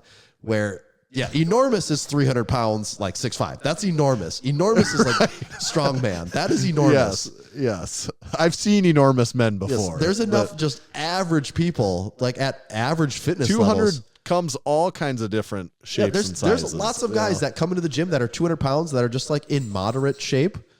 Like, they're not overly strong, and there's probably several guys in the gym right now that weigh 200 pounds, can't bench 315. No one would be like, you're enormous. Like, no. But they're not out of shape either. Like, you're just kind of a guy. Yeah, if we take the 200 pounds, and of course, nobody, very few weigh exactly 200 pounds. Mm-hmm. So you say 200, let's say we're talking about a little bit of a range there. Mm-hmm. Maybe we're talking even what would be take 15 pounds on both sides. That's 185 to 215. And I'm calling that guy a 200-pound guy, for the sake of because not everyone, we're not literally saying 200 pounds on the dot. So we're saying some sort of range. So like this 185 to 215 range, you talk about the guy that walks into the gym, most of them are in that range. So then I'm saying, what is average? Because that is the average guy that walks into the gym. Mm-hmm. That's like how big they are, isn't it? That's the average at a pretty just general commercial gym, 185 to 215. You are going to be hit. That's got to be the peak of the bell curve, isn't it? A lot of people, be in their 30s and have a belly, or someone might be 6 foot tall, or and just in good shape and a little leaner. right. Yeah, like there's like, yeah, I think just, that's got to be a pretty, because under 185, you're either just skinny, right, or you could be really short. I was gonna say, or you got to be very short to be right. to have muscle mass and still be that weight, right. you know, or like right. very lean. You know, you got to be very lean, right. You could and have a lot of muscle right. mass if you're going to be under 185. And yeah, I want to clarify: 200 pounds is not enormous. No, that's not. You don't. I don't believe that at any point. I mean, actually, the average American male probably is 200 pounds. Like if you actually are going averages, I mean, with obesity, like you have to be over 200 pounds. Well, that's I'm actually just Googling that quick. How much does the average guys in their 20s and 30s weighs 196.9 pounds on average? Mm-hmm. Men in their 40s and 50s are 200.9 pounds on average. Yep, and men over 60 measure at 194.7 pounds. Yep, so the average American male is 200 pounds. Yep, this Healthline quote from Healthline says the average American male 20 years and up weighs 197.9 pounds and is just over 5 feet 9 inches.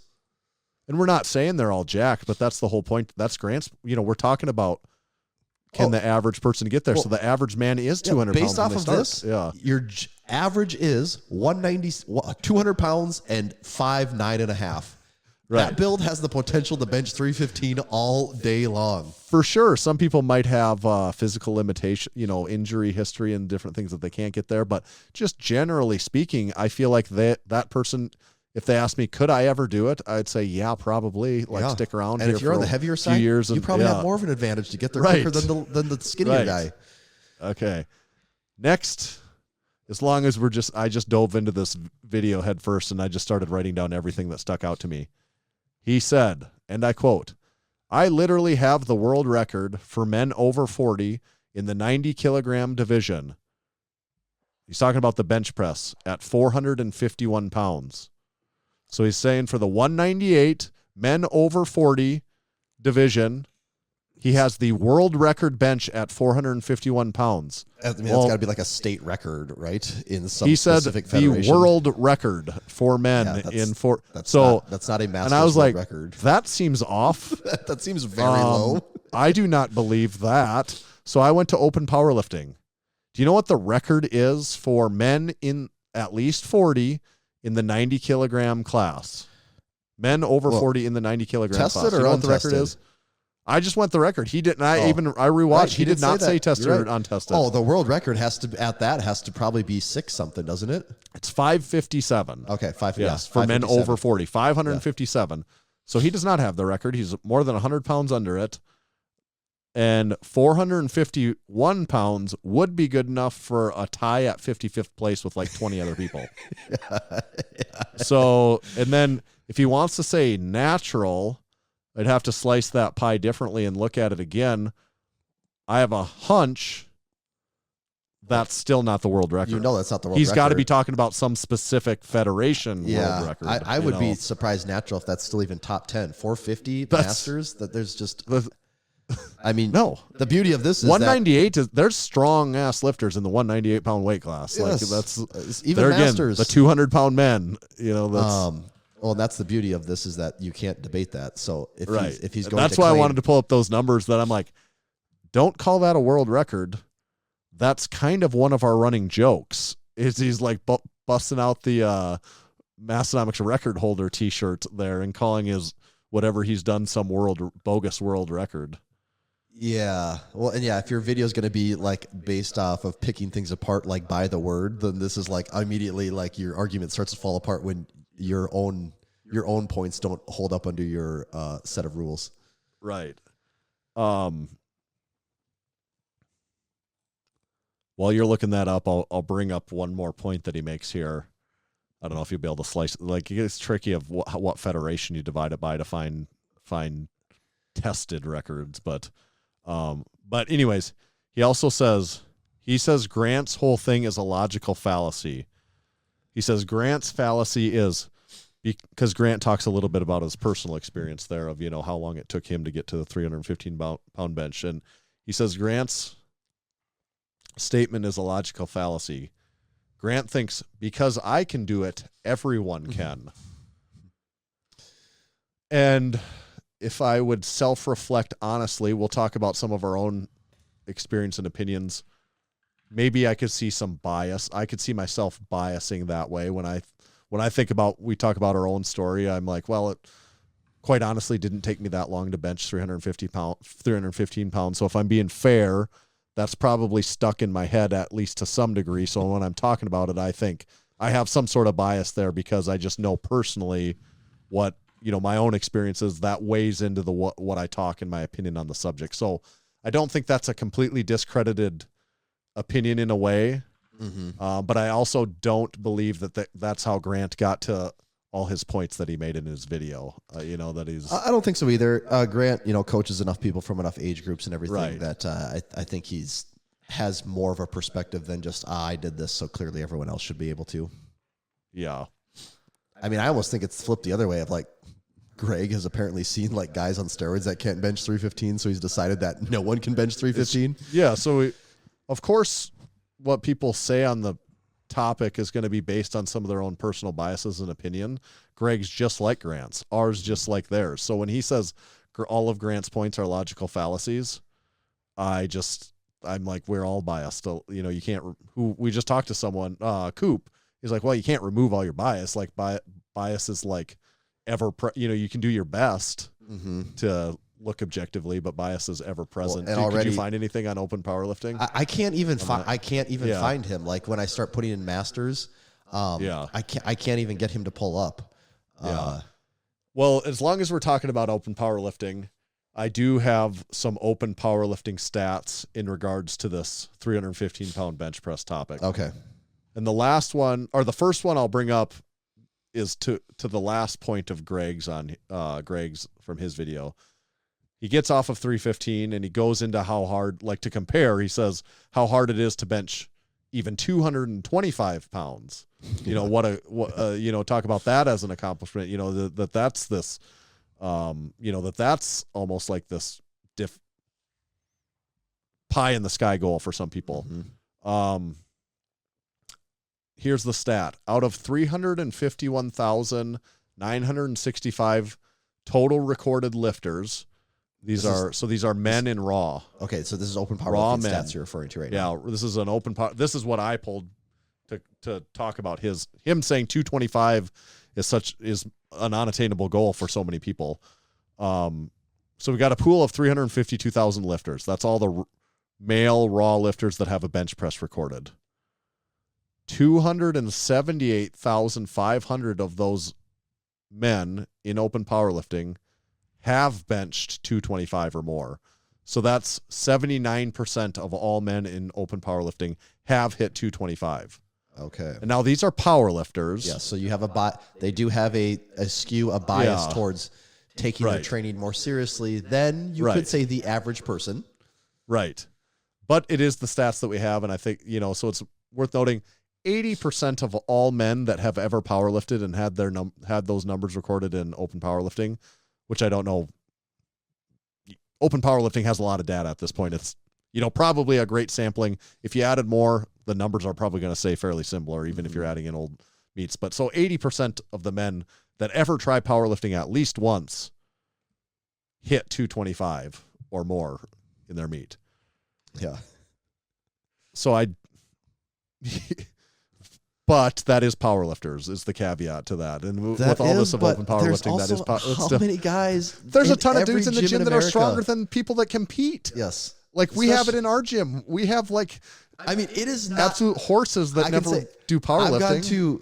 In the past year, I've gone to 2 commercial gyms at different times of day. I've gone at noon. I've gone on weekends. I've gone at night after work. So I've seen everything from high school kids to middle-aged people to elderly people. I've seen lots of people. And I can say that a 225 bench is not like unusual. Like it's Right.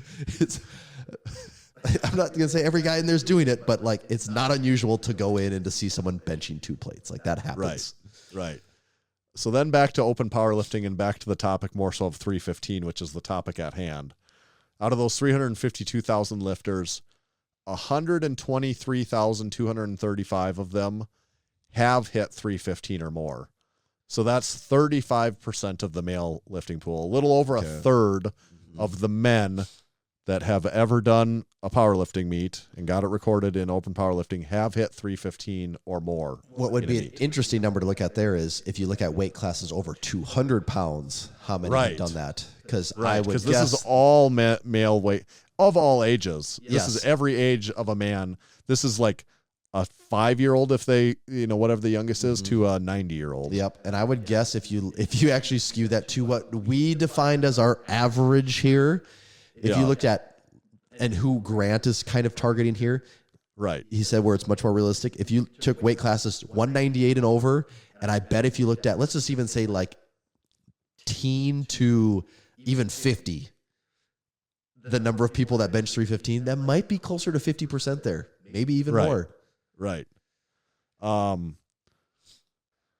Greg's stupid point from before about it requires above average genetics to bench 315. Well, this would say out of all weight classes, it is true that you have to be above average to hit 315 because 35% have, so it's only the top 35%. So there's a little literal interpretation that would match what he says there, I suppose.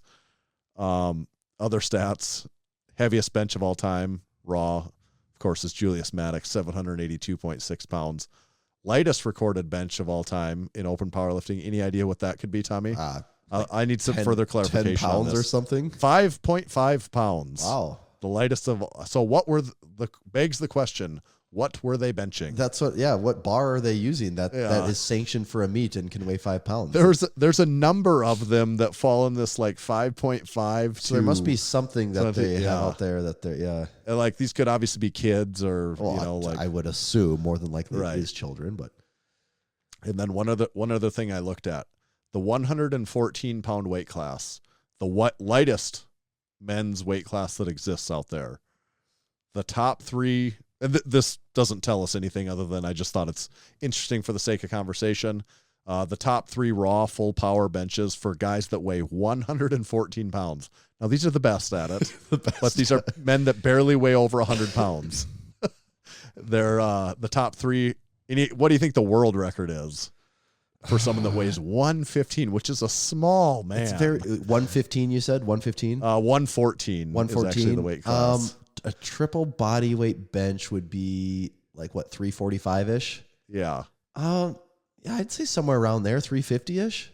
Yeah, 391.3 is the world record. So really pretty impressive. That way. Yeah. It's almost a 40. Yeah, that's impressive. 3.5 just about. That's good. Second and third are closer to what you were, 320 and then 310 are second and third place. But showing us that there's even some guys that weigh just over 100 pounds that can bench 315. Yeah. So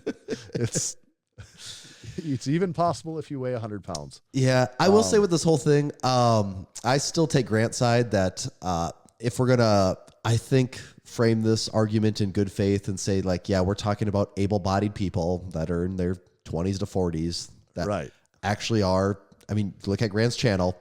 If you're looking at Grant's channel, you more than likely have some interest in the gym. You're not just a dude somewhere that does nothing. Right. So if we look at Grant's audience, I do think average able-bodied people in there more than likely could bench 315 if they made it a priority and got serious about it. I don't doubt that at all. If you look at the way that Greg seems to be framing it more of just average pool of everyone in the world that's a male, obviously you're not going to be benching 315. That's right. But also, if that's how you're going to look at everything, it's like, well, okay, just by definition, like nothing is anything then. It's right. You have to be above average at anything to be able to do anything. It's just like only the above average are capable of any feats almost at a certain point. Well, it's either only the above average are capable of anything or the below average are not capable. It's just like, right. It's just you're playing such a dumb numbers game at that point. Yeah. Okay. So here's for anecdotal experience. My question for you, Tommy, 3-part question. How old were you? How much did you weigh, and how long had you been training when you hit 315 for the first time yourself? Tommy has benched over 315 pounds. Yep. You've done it in the gym. You've done it in competition a number of times. Yeah.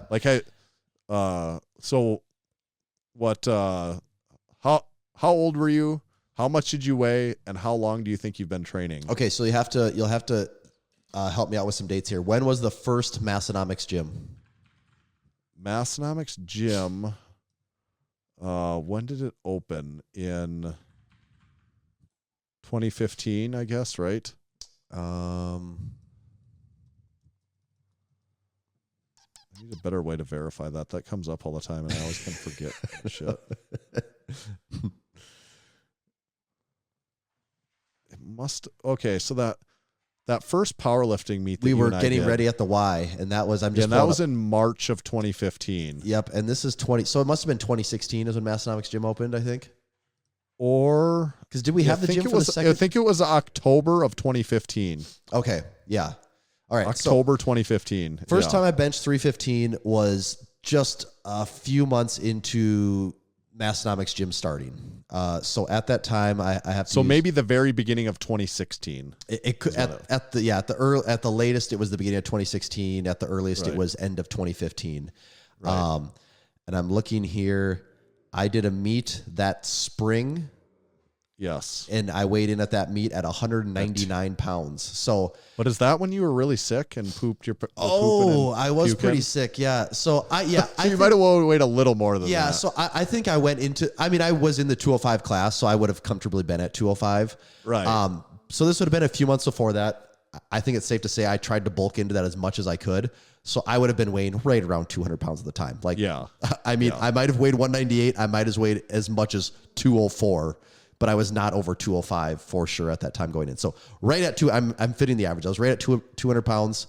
I would have been either 25. I think I would have been 25 at the time. And if you want to say how long had I been training? Well, the first time I started lifting weights was like my freshman year of high school, going into my freshman year of high school, when they would let you go to the gym finally. Right. So but I don't think that really counts. See, I don't think that does either. Because I lifted in high school. I lifted weights. I was never able to bench 225 in high school. I also graduated high school weighing like 165 pounds. So I was extremely skinny. Yeah. And then I lifted kind of on and off in college, which basically consisted of just benching, never deadlifting, kind of squatting, sort of. But again, I never touched 315. Didn't even start like looking at lifting seriously until I moved to Aberdeen.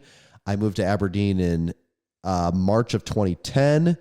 So, and I didn't really lift the first year I moved there. So I probably started lifting. It was either late 2010 or early 2011 is when I first started going to the gym. And I was basically starting from scratch. I hadn't really lifted in like a year or so. And even then I wasn't really doing much. So from 2011-ish to 2016. So I mean, you could say if you really want to play it the longest, it took me 5 years to get there.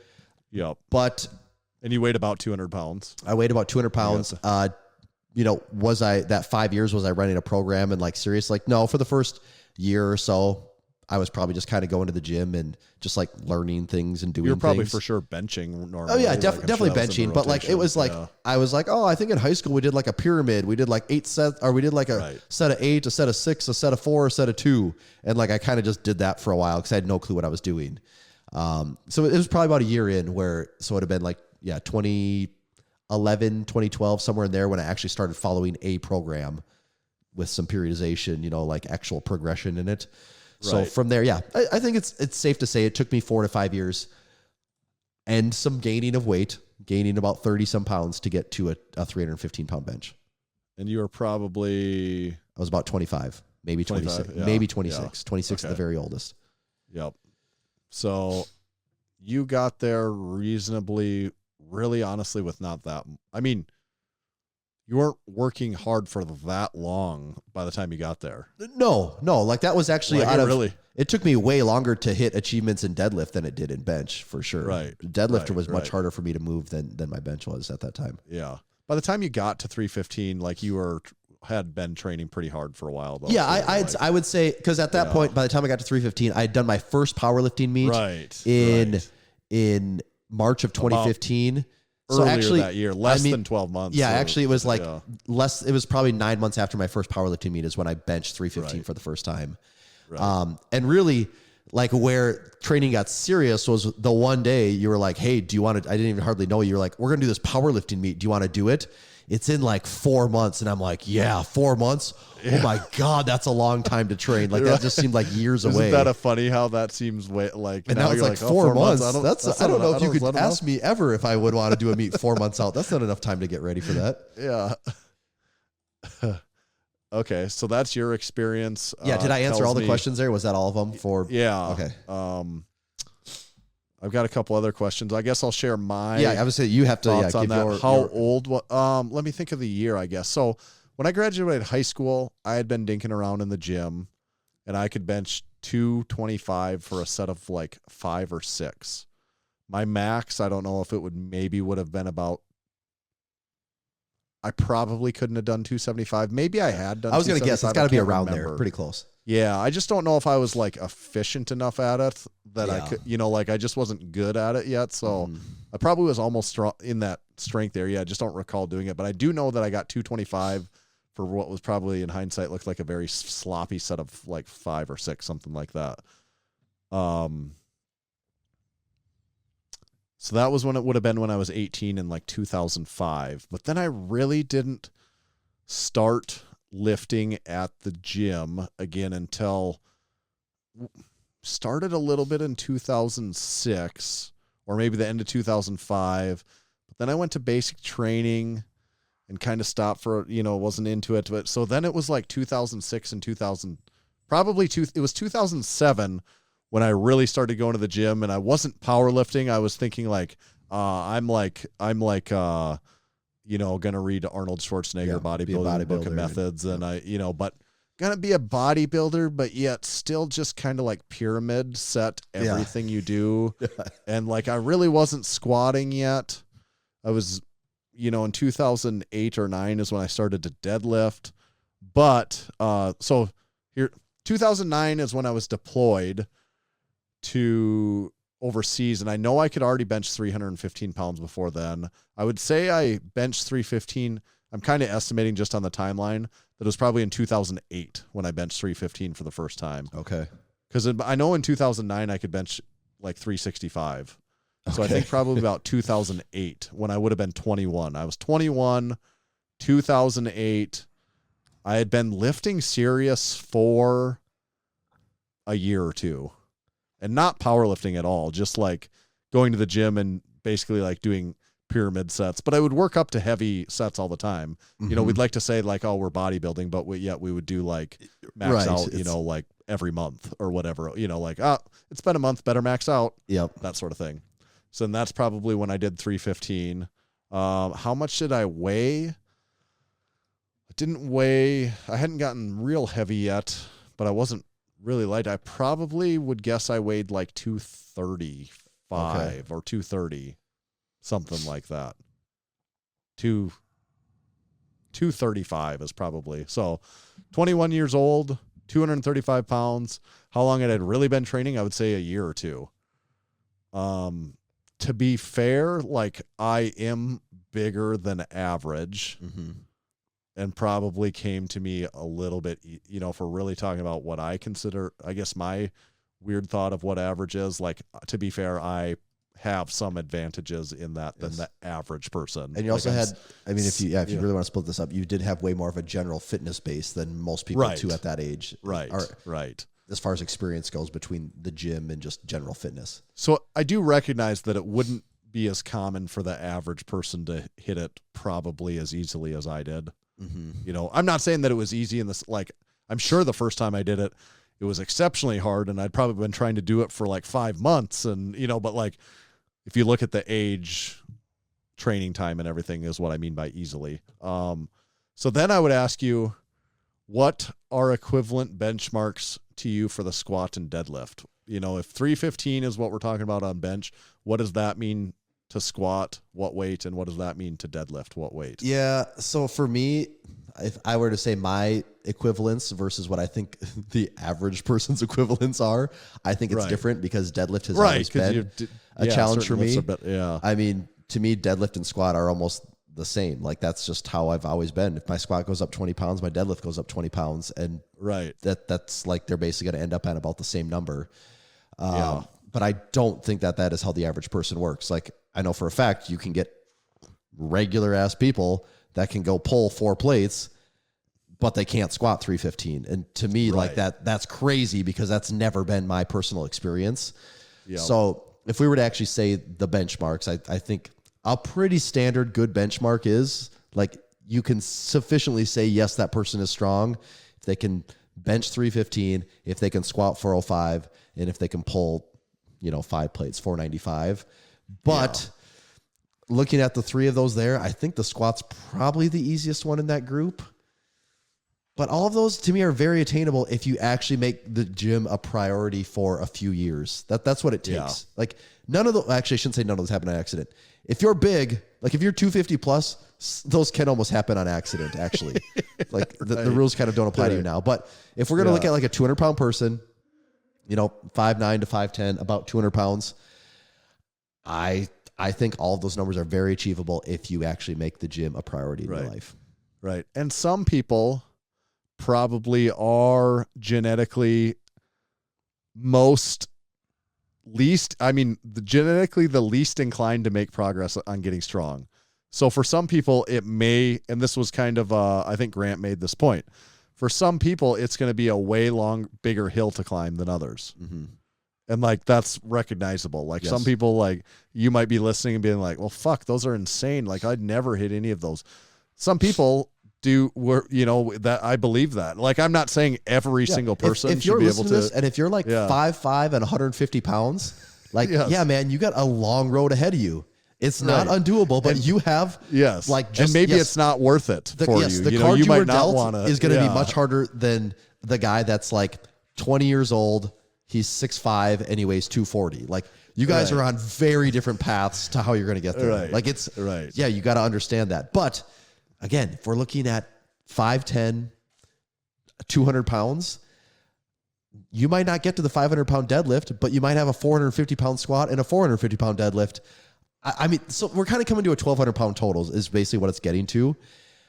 And I'm saying a gym total because also doing it at powerlifting meet is a little more challenging. There's a lot more rules. Yeah, pausing. But I do think a 1,200-pound total is fairly attainable for most 200-pound people if they're going to commit a few years to going to the gym consistently. And that's not like I went consistently for 2 months and took a month off. It's like, no, like you went like minimum of 3 days a week for trained with a purpose while you were there. Too, yeah. You went like 3 days a week, a little bit of a plan, 40 some weeks of the year, like close to 50 weeks of the year. Yeah.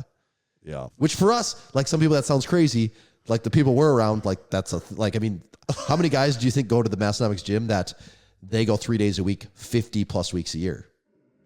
All of the ones that I hang out with. Yeah, I mean, I'm just like, like that's not a thing. So like, that's also where we're a little different. And also that I've seen them do it for the last decade. Yes. Like we don't know a lot of people that we say are our gym buddies that go and then like take, like, that's not a thing. And they're always, and we're talking about like people that have changed, we're talking about people that have gone through births of children, family deaths, job change, career change, all types of like the major life events. And they're going to be there the next day. Like, they're just there. Like, that's their thing. And like, they don't take time off and they've been doing it for over 10 years. So like, that's just how these people operate. And we've thought about having to do like health and welfare inspection on people that like if they don't show up for a couple of days, like, holy shit, what do you think? You think they're dead at home or like, I haven't seen him for 4 days. What's going on? It's like, no, he was actually out of the country. It's like, okay. That's, I guess it's allowable then in that case. So we know a little bit of what the 315-pound bench, we're talking about what that benchmark is. I just have a question of what these numbers mean to you. And I just not looking for anything specific, just like, what does it mean? So if someone can bench 135, what does that mean to you? If you're like, if someone gets to 135, like, what does that mean? To me, it depends on the person. Are you an eighth grader? It's like, damn, you're a strong eighth grader. Have you been going to the gym consistently for a couple of years and you weigh 200 pounds? Be like, you probably need to look at your training. Like, that's why it's so... It depends. It so depends on that. Yes. So then we talked about 225 a little bit, but 225, if you're in that 180 to above 200 pound range. If I see a guy all day at the gym, you go to the gym, you should be able to get that. I think yes, like probably. you have a level of strength, like you have been coming to the gym, and where I can really give someone points is when I see how they do it. Like if they're slamming it down That's to their chest. also a really important point. I actually give people more Yeah. credit on their technique, because technique is something that you can tell where someone's really put the time in. A 225 bench, absolutely. you can't tell if they've been doing that for a day, or if just the weight on the bar. If you said that person moved 225, I actually don't know if that was your first time doing it or you've been doing it for 50 years. That's true, because there's a lot of people that could just stroll in and do that, honestly. But when you go to a commercial gym, you'll see guys that will like slam it down to their chest, lift their butt way off the ground, absolutely battle out and do it. And you're like, man, you did that, but at what cost? And then you'll see a guy and he's like 60 years old. He looks like he has trouble walking. I mean, he's just like, he looks kind of beat up. And then he goes over to the bench and brings 225 down, the smoothest you've ever seen. The most controlled rep you've ever pops watched it up, in your life. Yeah. and then does 4 more. And you're like, what? Yeah. And I've seen that. And it blows my mind when I see that. Yeah. And I give those guys way more respect than the sloppy 225. Definitely. Or the other comparison I would use, if you walk in and someone does a really nice looking rep of 185 and you're like, that looks like how a bench press, and it's 185.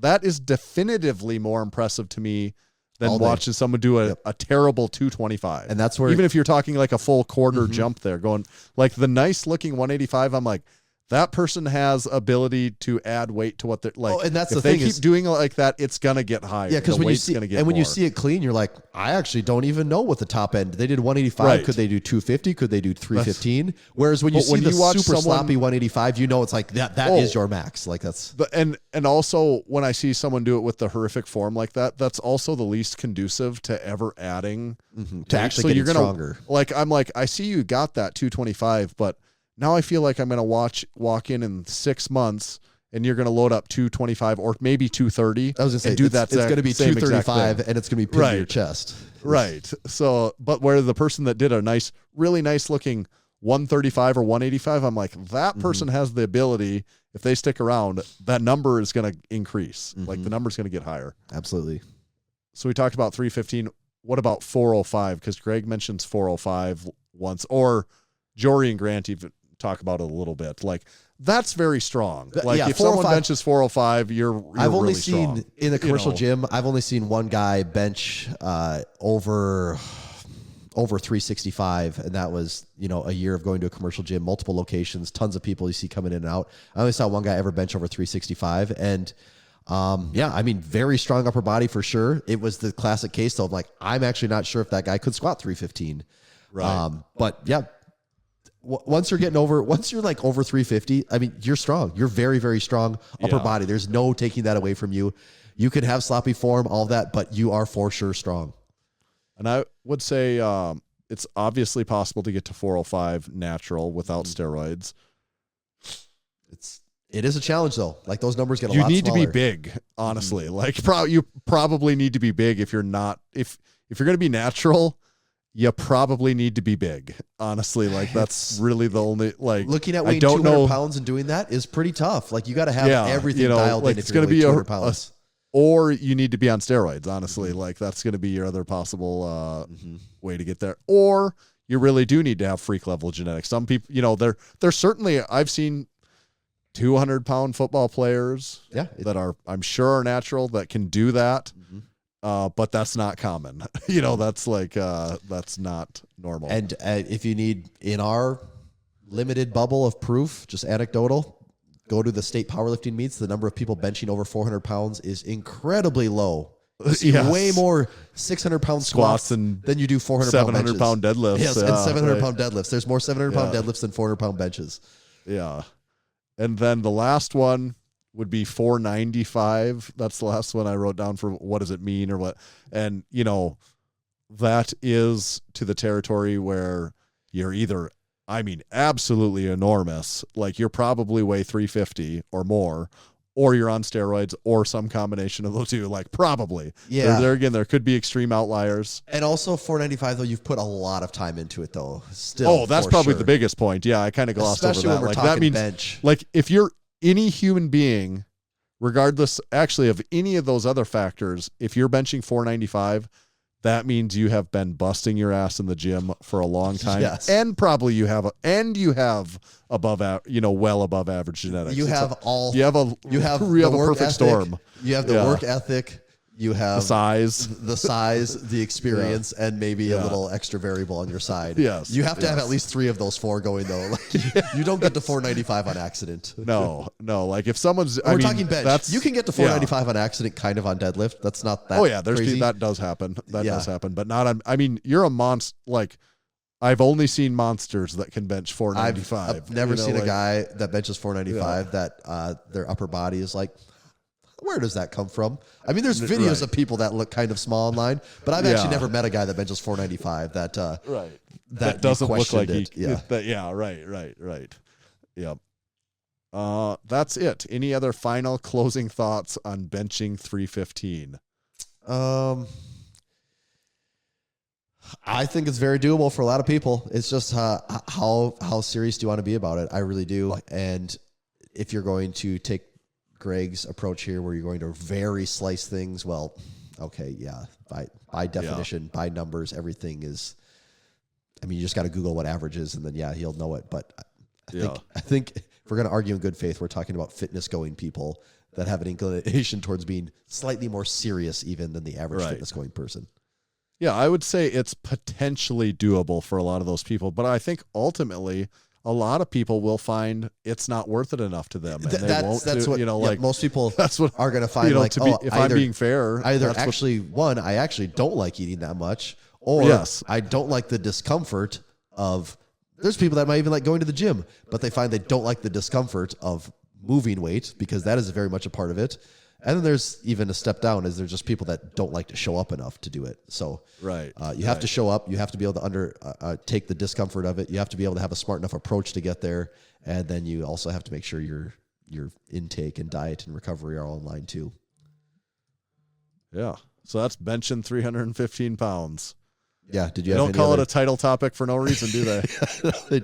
Did you? Did you leave any other pieces out, or did we get it all? I think that's everything I wrote down, and I think I kind of hit my thoughts on it. I would also say, if you're someone that takes training seriously and you haven't gotten there and never do, I wouldn't also get discouraged by that based on our commentary here, because I do think everyone is different, and there are people that lie outside of normal or outside of commonly applied rules of thumb. This is not a knock to anyone, and there's just a good like chance the person that's going to bench 495 is well outside the. There are people that, unfortunately, out of those 5, they don't have any of them. Or there's some guys that like they can't bench 300, but they can also pull damn near 600. And true. They're like, how can you not deadlift? And like, dude, my best deadlift ever is like 540, and I hate it. Like I hate. It just sucks. Everything about it sucks. Where like bench, some people are naturally built for certain lifts over the other. Yes, We're they just are. specifically talking about the bench here. Yep. It just some people might hate bench, but bench is the gym bro topic. It is, though, right? It's the one most people can relate to because it's everyone gets it. Yeah. You know what else everyone gets? Hopefully. Supplements from Build Fast Formula. If you're not benching 315 right now, here's what you need to do. You go to buildfastformula.com. I just clicked on it right now. They've got free shipping on all U.S. orders over $100. $100 or more, you get free shipping. So you go buy your pre-workout. You could go with the Vaso Blitz, which would be their dual nitric oxide support, or you could go full Blitz. That would be the Vaso Blitz plus their caffeinated pre-workout ingredients. So let's go full Blitz for the case of benching 315 pounds. You get your full Blitz. Then you get your 80-20. That is their protein blend. So it's 80% casein protein, 20% whey protein. You take that after you've been training. You take the full Blitz ahead of time. You take the 80-20 after the lift. Sandwich them both together. I just don't see a road for anyone not benching 315, even if you weigh 114. That's probably what those 114-pound record holders did, was get their supplements from buildfastformula.com. I'm assuming that's how they got there. If you're wondering how this could get any better at all, here's the secret. It does get just even a little bit better. When you go to check out with those supplements, use discount code Massenomics. It saves you 10% on every order from them. You get a subscription, saves another 10%, 20% total off, plus free shipping on all U.S. orders. Can't afford not to. BuildFastFormula.com. And this episode is also brought to you by Barefoot Shoes. Most shoes harm your mobility by over-restricting your foot's natural movement. Barefoot shoes are designed with minimal restrictions so your feet can move the way they're supposed to. Barefoot shoes have been our barefoot footwear of choice in the gym for many years now. Tanner and I both enjoy rocking the Ursus high top in the suede combination. It's the closest you get to feeling like you got nothing on your feet. They also have the Ursus available in a low top option, as well as a slip-on Oso, and the full grain leather Bruin boot for when you need something for those tougher conditions. If you would like to get a pair of barefoot shoes for yourself, make sure to head on over to barefoot.store and use code Massenomics to save 10% on your next order. That's www.barefoot.store. Code Massenomics will save you 10%. Get those shoes, wear them in the gym, wear them for walks, get your feet stronger, feel better. Do it now. Follow up. I wasn't following our podcast thread on Discord. Big Old Scants confirmed Greg Doucette not natty. I was definitely wrong there because on August 24th, he is charged with smuggling more than $250,000 worth of steroids. A search of the 37-year-old's home, car. Oh, that was in 2012? 2012. Maybe he wasn't taking them. Maybe he was just pawning them off, I guess, but seems unlikely a little bit, right? Does seem kind of weird that if you're an IFBB pro and you've been back in 2012 in trouble for smuggling steroids, that you're very deep in the steroid game to not be taking steroids at that point. Scants also adds he makes his money from YouTube, so he'll take absolutely anything and try to make it controversial just for views. He doesn't actually contribute. He's created a caricature to draw views. I would say that's a really good. Yeah. Is Scant still awake? He's too old to be awake still. It's way too late. Someone put that guy to bed. Yeah. I think I woke him up. He heard his name. He's like, oh, what? You know what Not too happened old? is he does the old Somebody tells person me I'm thing too old. where his phone is vibrating, ringing, and the flashlight is going off like crazy on his nightstand right now. And every time it happens, he goes, huh? What? Did I miss something? Okay, we really hammered that topic.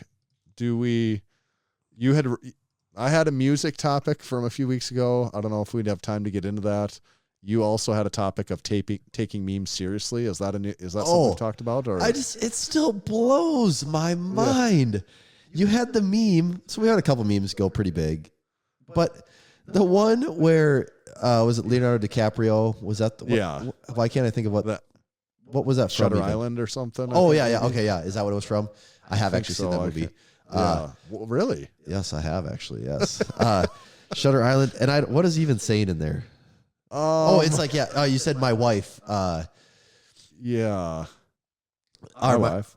Yeah, my wife. But it's like when I spend 3 hours at the gym and come home with like an average body and average strength, and it's like right, and below average. Yeah, but he's like whispering. He's like, yeah. It's like, what the fuck? What's going on? Yeah, it's like he's like really confused. Like, so yeah, that's right. It's clearly a dumb, stupid meme. If you're not familiar, obviously, right? If you don't know that that's a meme, I mean, first of all, you've never used the internet or Instagram in the last 10 years. But if you do need verification that is this supposed to be funny, you can just scroll down to our next post and the next post and the next 5,000 posts that have been made for the last 10 years. It's all there. It's clearly all of this is meant to be funny. And it shocks me the number of people that were actually taking that post seriously. The number of people that like were responding almost like, even if not tagging us, like almost like they're responding to the poster of this message and being like, oh, here's what, if you're doing that and not making progress, here's your problems. Let me give you advice on training and nutrition. And I'm like, what part of this do you think was us asking for? Like, is it not so blatantly obvious that this is a joke? What is the... I can't believe people are that stupid. Who watches that and comes across it and thinks it's not a joke? I got to see, which is clearly a dumb meme. I mean, it's a meme. Like, you can't deny it is a meme. It's Leonardo DiCaprio. There's actually text. It is a meme. It follows the meme format to perfection. And then someone thinks like, this is where I got to offer help to someone. I got to offer help to the poster here so they understand how to get stronger. Man, that is a classic example, though, of when something gets outside, it gets big enough audience, it gets outside of our normal viewing audience that has about 750,000 views. So it's well outside of our normal realm. That's when the idiots come. Even the things the in idiots there that come out of the woodwork. One idiot takes for granted, and then it's just like one guy be like, dude. They're arguing with each other. Oh, they are. But like some of the things that like just like one person is clearly like they're thinking this is clearly the right answer. I clearly have this answer. Then the next person just like the one in there. It's something like if you're spending 45 minutes in the gym, or if you're going to the gym, it should only take you 45 minutes. And the next time it's like, bro, if you're actually squatting weight, 45 minutes is just your warm up. It's like, that's kind of the truth though. Like if you're actually moving weight to get into the gym, get warmed up and get to your working sets, 45 minutes isn't crazy either. Is this the one? I don't see the comment now. Maybe the guy finally deleted it, even though because people were. I think this is the one where he was giving advice. He's saying, "Oh, you must be overtraining." Yes, that was the one. And I said, "Well, I can't be overtraining. I make sure to sit on my ass and look at my phone for 15, 20 minutes between every single set." He still thought I was serious. I swear to God. And he goes, "Oh, well, that could be your problem. You're taking too long." Yeah. And then the next person's like, "Sometimes people don't know if I'm lifting or if I'm there to lift or there to be on my phone." And people are just going on and on and on. And eventually, a few people responded to that guy. Is like, I think he's joking with you. You know, he's being sarcastic. It's so funny though, because I could just see you're just serving it up to him on a platter. It's like you're giving him you can turn away now, man. It's not too late. And he's like, no, I'm just gonna keep going down deeper. I'm gonna double down farther, more. Yeah. I can prove that I'm the alpha male here. Yeah. I will prove on this meme page that I am an alpha. I liked that response I had when I said, no, I can't be overtraining. I always make sure to sit on my ass and look at my phone for 15 to 20 minutes between every set. Because it's one thing to see a dumb comment of people like, oh, this sucks or you're shitty or something like that. Yeah. But for someone to actually seem like they thought that they had this savior complex, like they're they were going to oh, they need me. It's like they're Batman. They're like, I'm needed. Like that's a different level you don't see too often. This is what I've been bred for. To save people that don't understand that you shouldn't sit at the gym for 5 hours and also, whatever. Though, a person like brewskis. that, what is your day like on the internet? If you fall for that one, I mean, what? I would also you just go around to memes all day, like trying to correct. I would also assume your bank account has been stolen 50 times. I mean, you probably are signed up for every scam there. Like, I just don't know how you actually move through modern society if you're falling for that meme. Yeah. I agree. It's wild. Yeah. Let's table the music setting topic. We covered the 315 bench topic. Any quick training updates?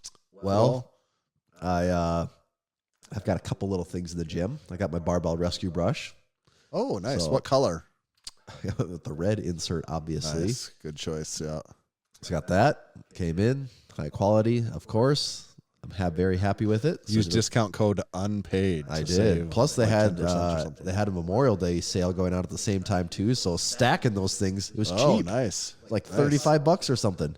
Sweet. So I got that, and then I went and saved some big money and got a little fan in the garage. Oh, I did see that on the internet. Man, I tell you what, you get some moving air in there. It's like a new. Even when it's 80 degrees in there, it feels like air conditioning. It's great. Because you can blow it right on yourself. You can have it right pointed at yourself all the time. And my garage, it opens up to the east. It from you. So the wind's never blowing west. The wind's always blowing east or north, or it's never blowing west. So.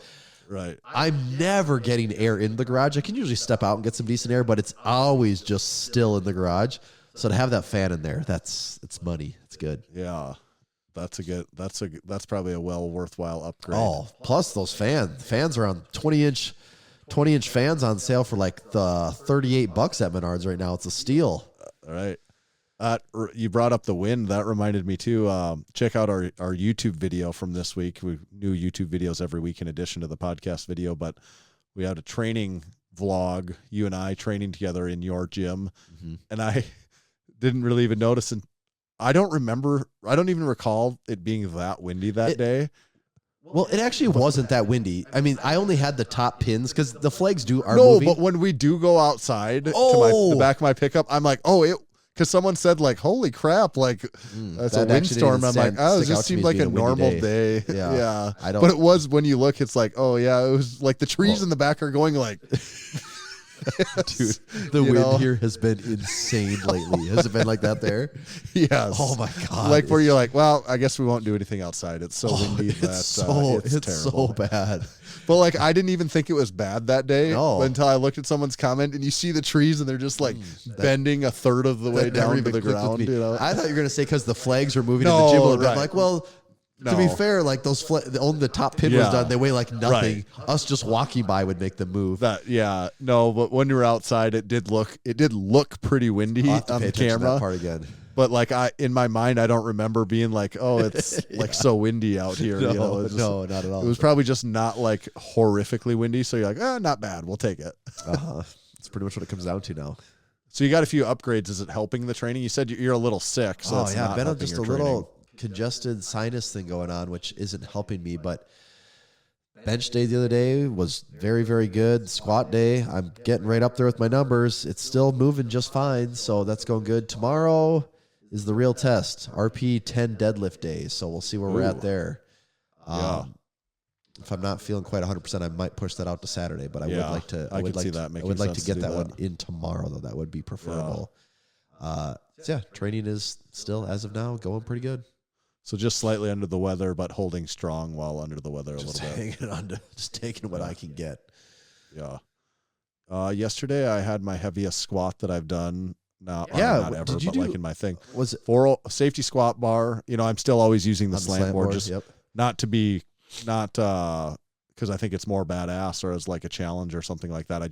It still is like literally the way that I can squat. Otherwise, my ankle mobility just is not there yet to do it without it. But yeah, so I just do one top set on those and then 4 back down sets. But my top set this week was 405, and I did that for a set of 5, and it was hard.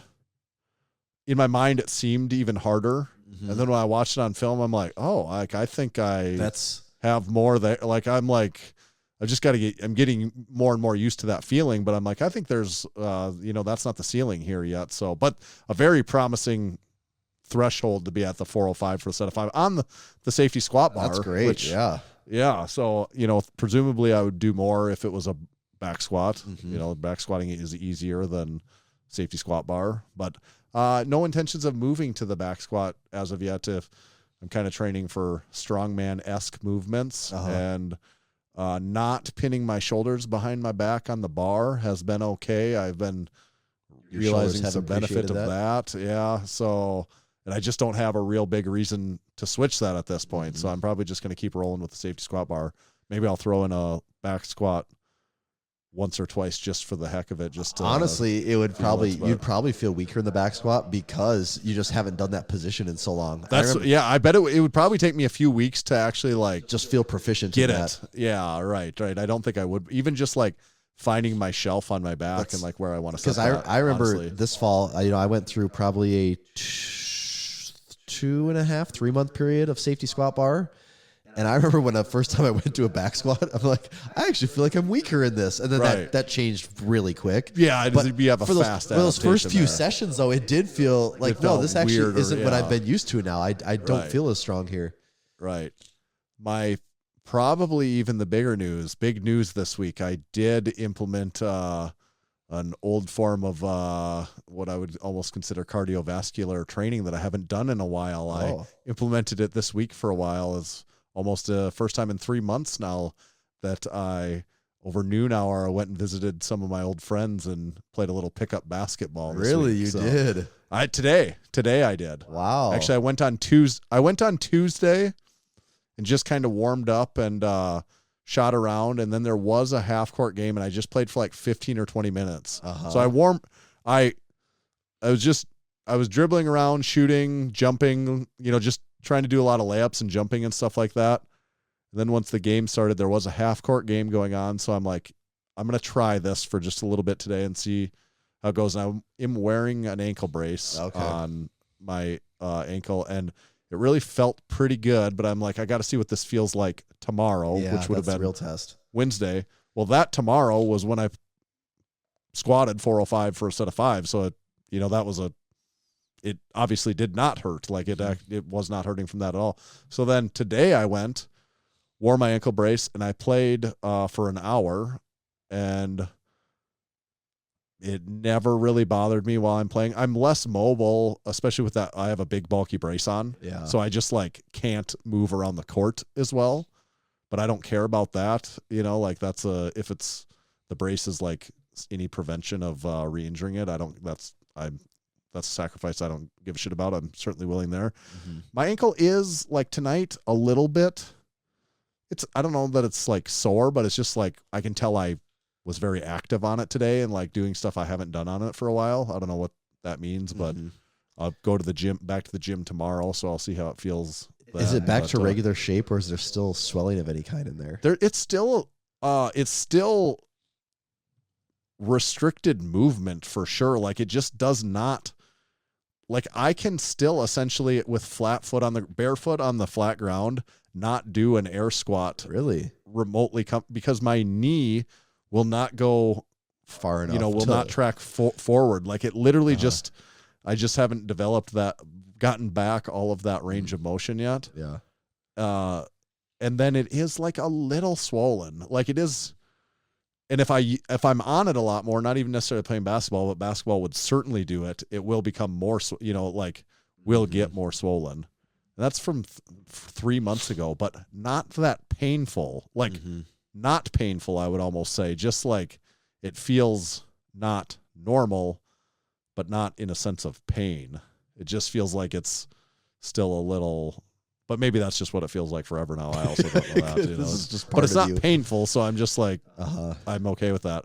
And I'm well, maybe putting it through more paces, maybe that helps it, or maybe it hurts it. I don't actually know. I don't way know. to find out. Right. So I have tried that, but part of the reason I'm wanting to do that is I'm trying to I'm watching my weight to a certain degree and making sure I've mentioned I think last week that I'm keeping my diet on check. I've still been continuing to do that, the best that I've ever kept my diet in check. I think honestly ever. But what could help me a little more is a couple hours of intense cardiovascular, burning where those calories. Can get away with maybe eating a couple of things I like to eat if I'm burning some intense extra calories each week. But then it's an issue of balancing the fatigue of my body. The load management. Not like the cardiovascular fatigue. The cardiovascular training is great for me. It's the wear and tear. Joint. Yeah, the joint wear and tear that I have to manage. It's funny how it's a balance of 4 different things. There is, though. You do one more, well, then I can eat. I can increase my calories, which is great because then I don't have to mind that as much. But then I'm also increasing my fatigue on some of my joints. So then when I go to the gym, even though my calories are higher, is my recovery fallen? I totally am right there with you with all that. Yeah. What that also makes me think of, because I think about, maybe I should add in it is summer. Maybe I should start doing some bike rides. Because there was one summer I got pretty into riding my bike around. Which is fun. It is. I'm I don't know if now wrapping up a strength block and going into a peaking block is the time I need to start adding in 10-mile bike rides intense again. Bike, right. And then I don't know. I could go for casual ones, but what are those really doing anything? So I'm maybe I'll just lay low for the next month or two. But what that does got me excited for though, and this is why I love Juggernaut, is I got a week or two of strength left, my strength block, and then I'm into peaking. And a peaking block is very different. I mean, the reps are so low, the intensity is much higher.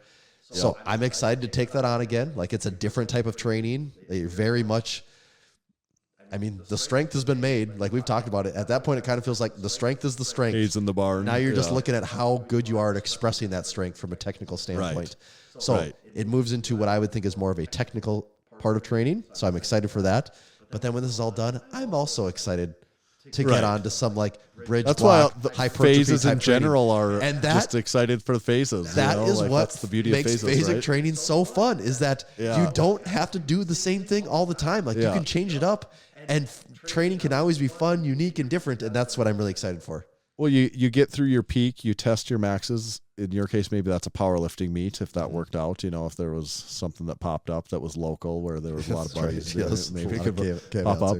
And you're saying, yeah, maybe I'm not doing as much bike riding as I am in the short term because it could interfere with that. Well, it doesn't take too long until that's over. And then you're in a bridge block and you're like, this is only going to help probably. Like then it's like, and I don't care as much to be frank. Yeah, I don't. The numbers are essentially almost irrelevant at that point. They are. It's more about just putting in the work. The numbers don't even really matter that much. Right. But I agree with you. That's kind of the beauty of the phasic structure of training. Mm-hmm. Keeps it fun. Always something new coming. It's always sunny in western northeast South Dakota too. It's always windy in western northeast South Dakota. That could be a show. It's always windy in western northeast South Dakota. Yeah. It's just it's just full of old, just Midwest jokes. Yeah. Are you a big It's Always Sunny fan or a moderate fan or not a fan at all? I actually do like it. I've seen I don't know, 50 episodes probably. I mean, I feel like I've seen a good chunk of the show, but I've never sat down at episode 1 and just said, let's go and watch them all. But I feel like I've seen most of the episodes that have real pivotal moments and those long running jokes. I think I've seen most of those multiple times. Okay. I've seen, I think by your description, a little less of it than you have. Okay. Certainly aware of it and get it and understand the characters, at least mostly. But my wife is like a It's Always Sunny hipster. Oh, she is. She'll be like her brother and sister will also like Always Sunny, but she'll be like, yeah, but I liked it 10 years before you did. And I knew about It's Always Sunny before, see, and I haven't seen she's really into It's Always Sunny and I don't know it that well.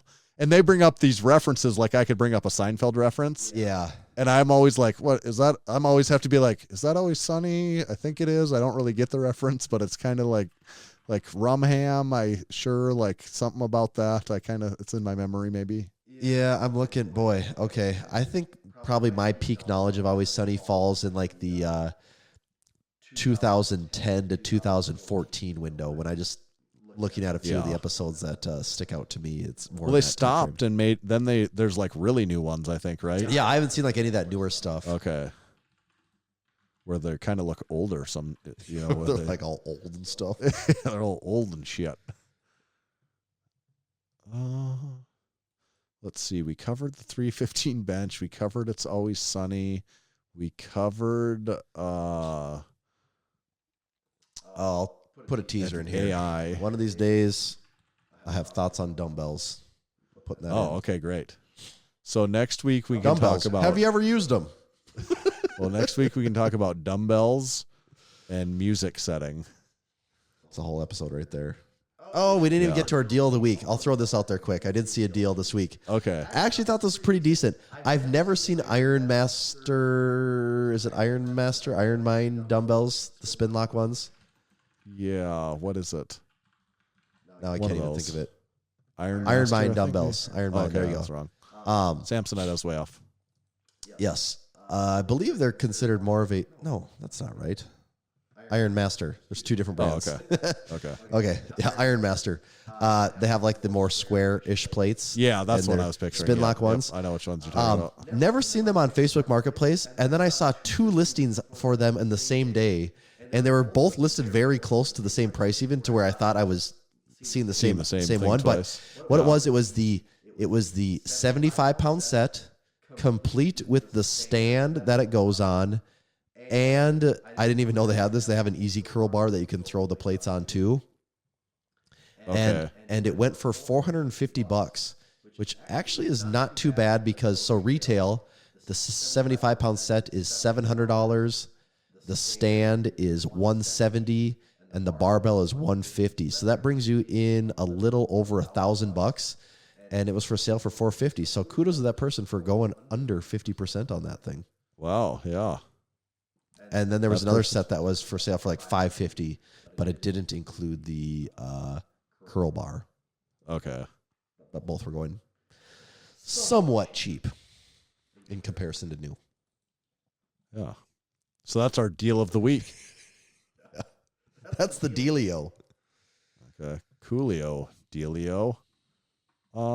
Make sure to buy our, speaking of cool beans, we still got some of our cool beans coffee drop, our collaboration from this month with Caffeine and Kilos, where we've got our bag of delicious smelling, delicious tasting cool beans, light roast ground coffee beans, and along with our cool beans, don't talk to me until I've had my coffee t-shirt. Check them out at Massenomics.com. You can find them there along with our drink spotters, other teas, shorts, all kinds of stuff there you can find at Massenomics.com. Our supporting membership levels. Make sure to check out our YouTube video, new videos every single week. Please subscribe to our YouTube channel if you're not already. That'd be like one of my number one things to guide you towards is our YouTube channel. And then also I would say leave us a 5-star review on Apple Podcasts. Mm-hmm. That would maybe be good even. I check it from time to time, and I always like to see if the number gets higher. That's all we want. want. Much better than if it goes lower. We just want a bigger number. That's all everything's about, isn't it? A bigger number. That's right. Tommy, where do they find you at? You can find me at Tomahawk_D. Follow me at Tanner_Baird, but just please make sure to follow Massenomics at Massenomics. See ya.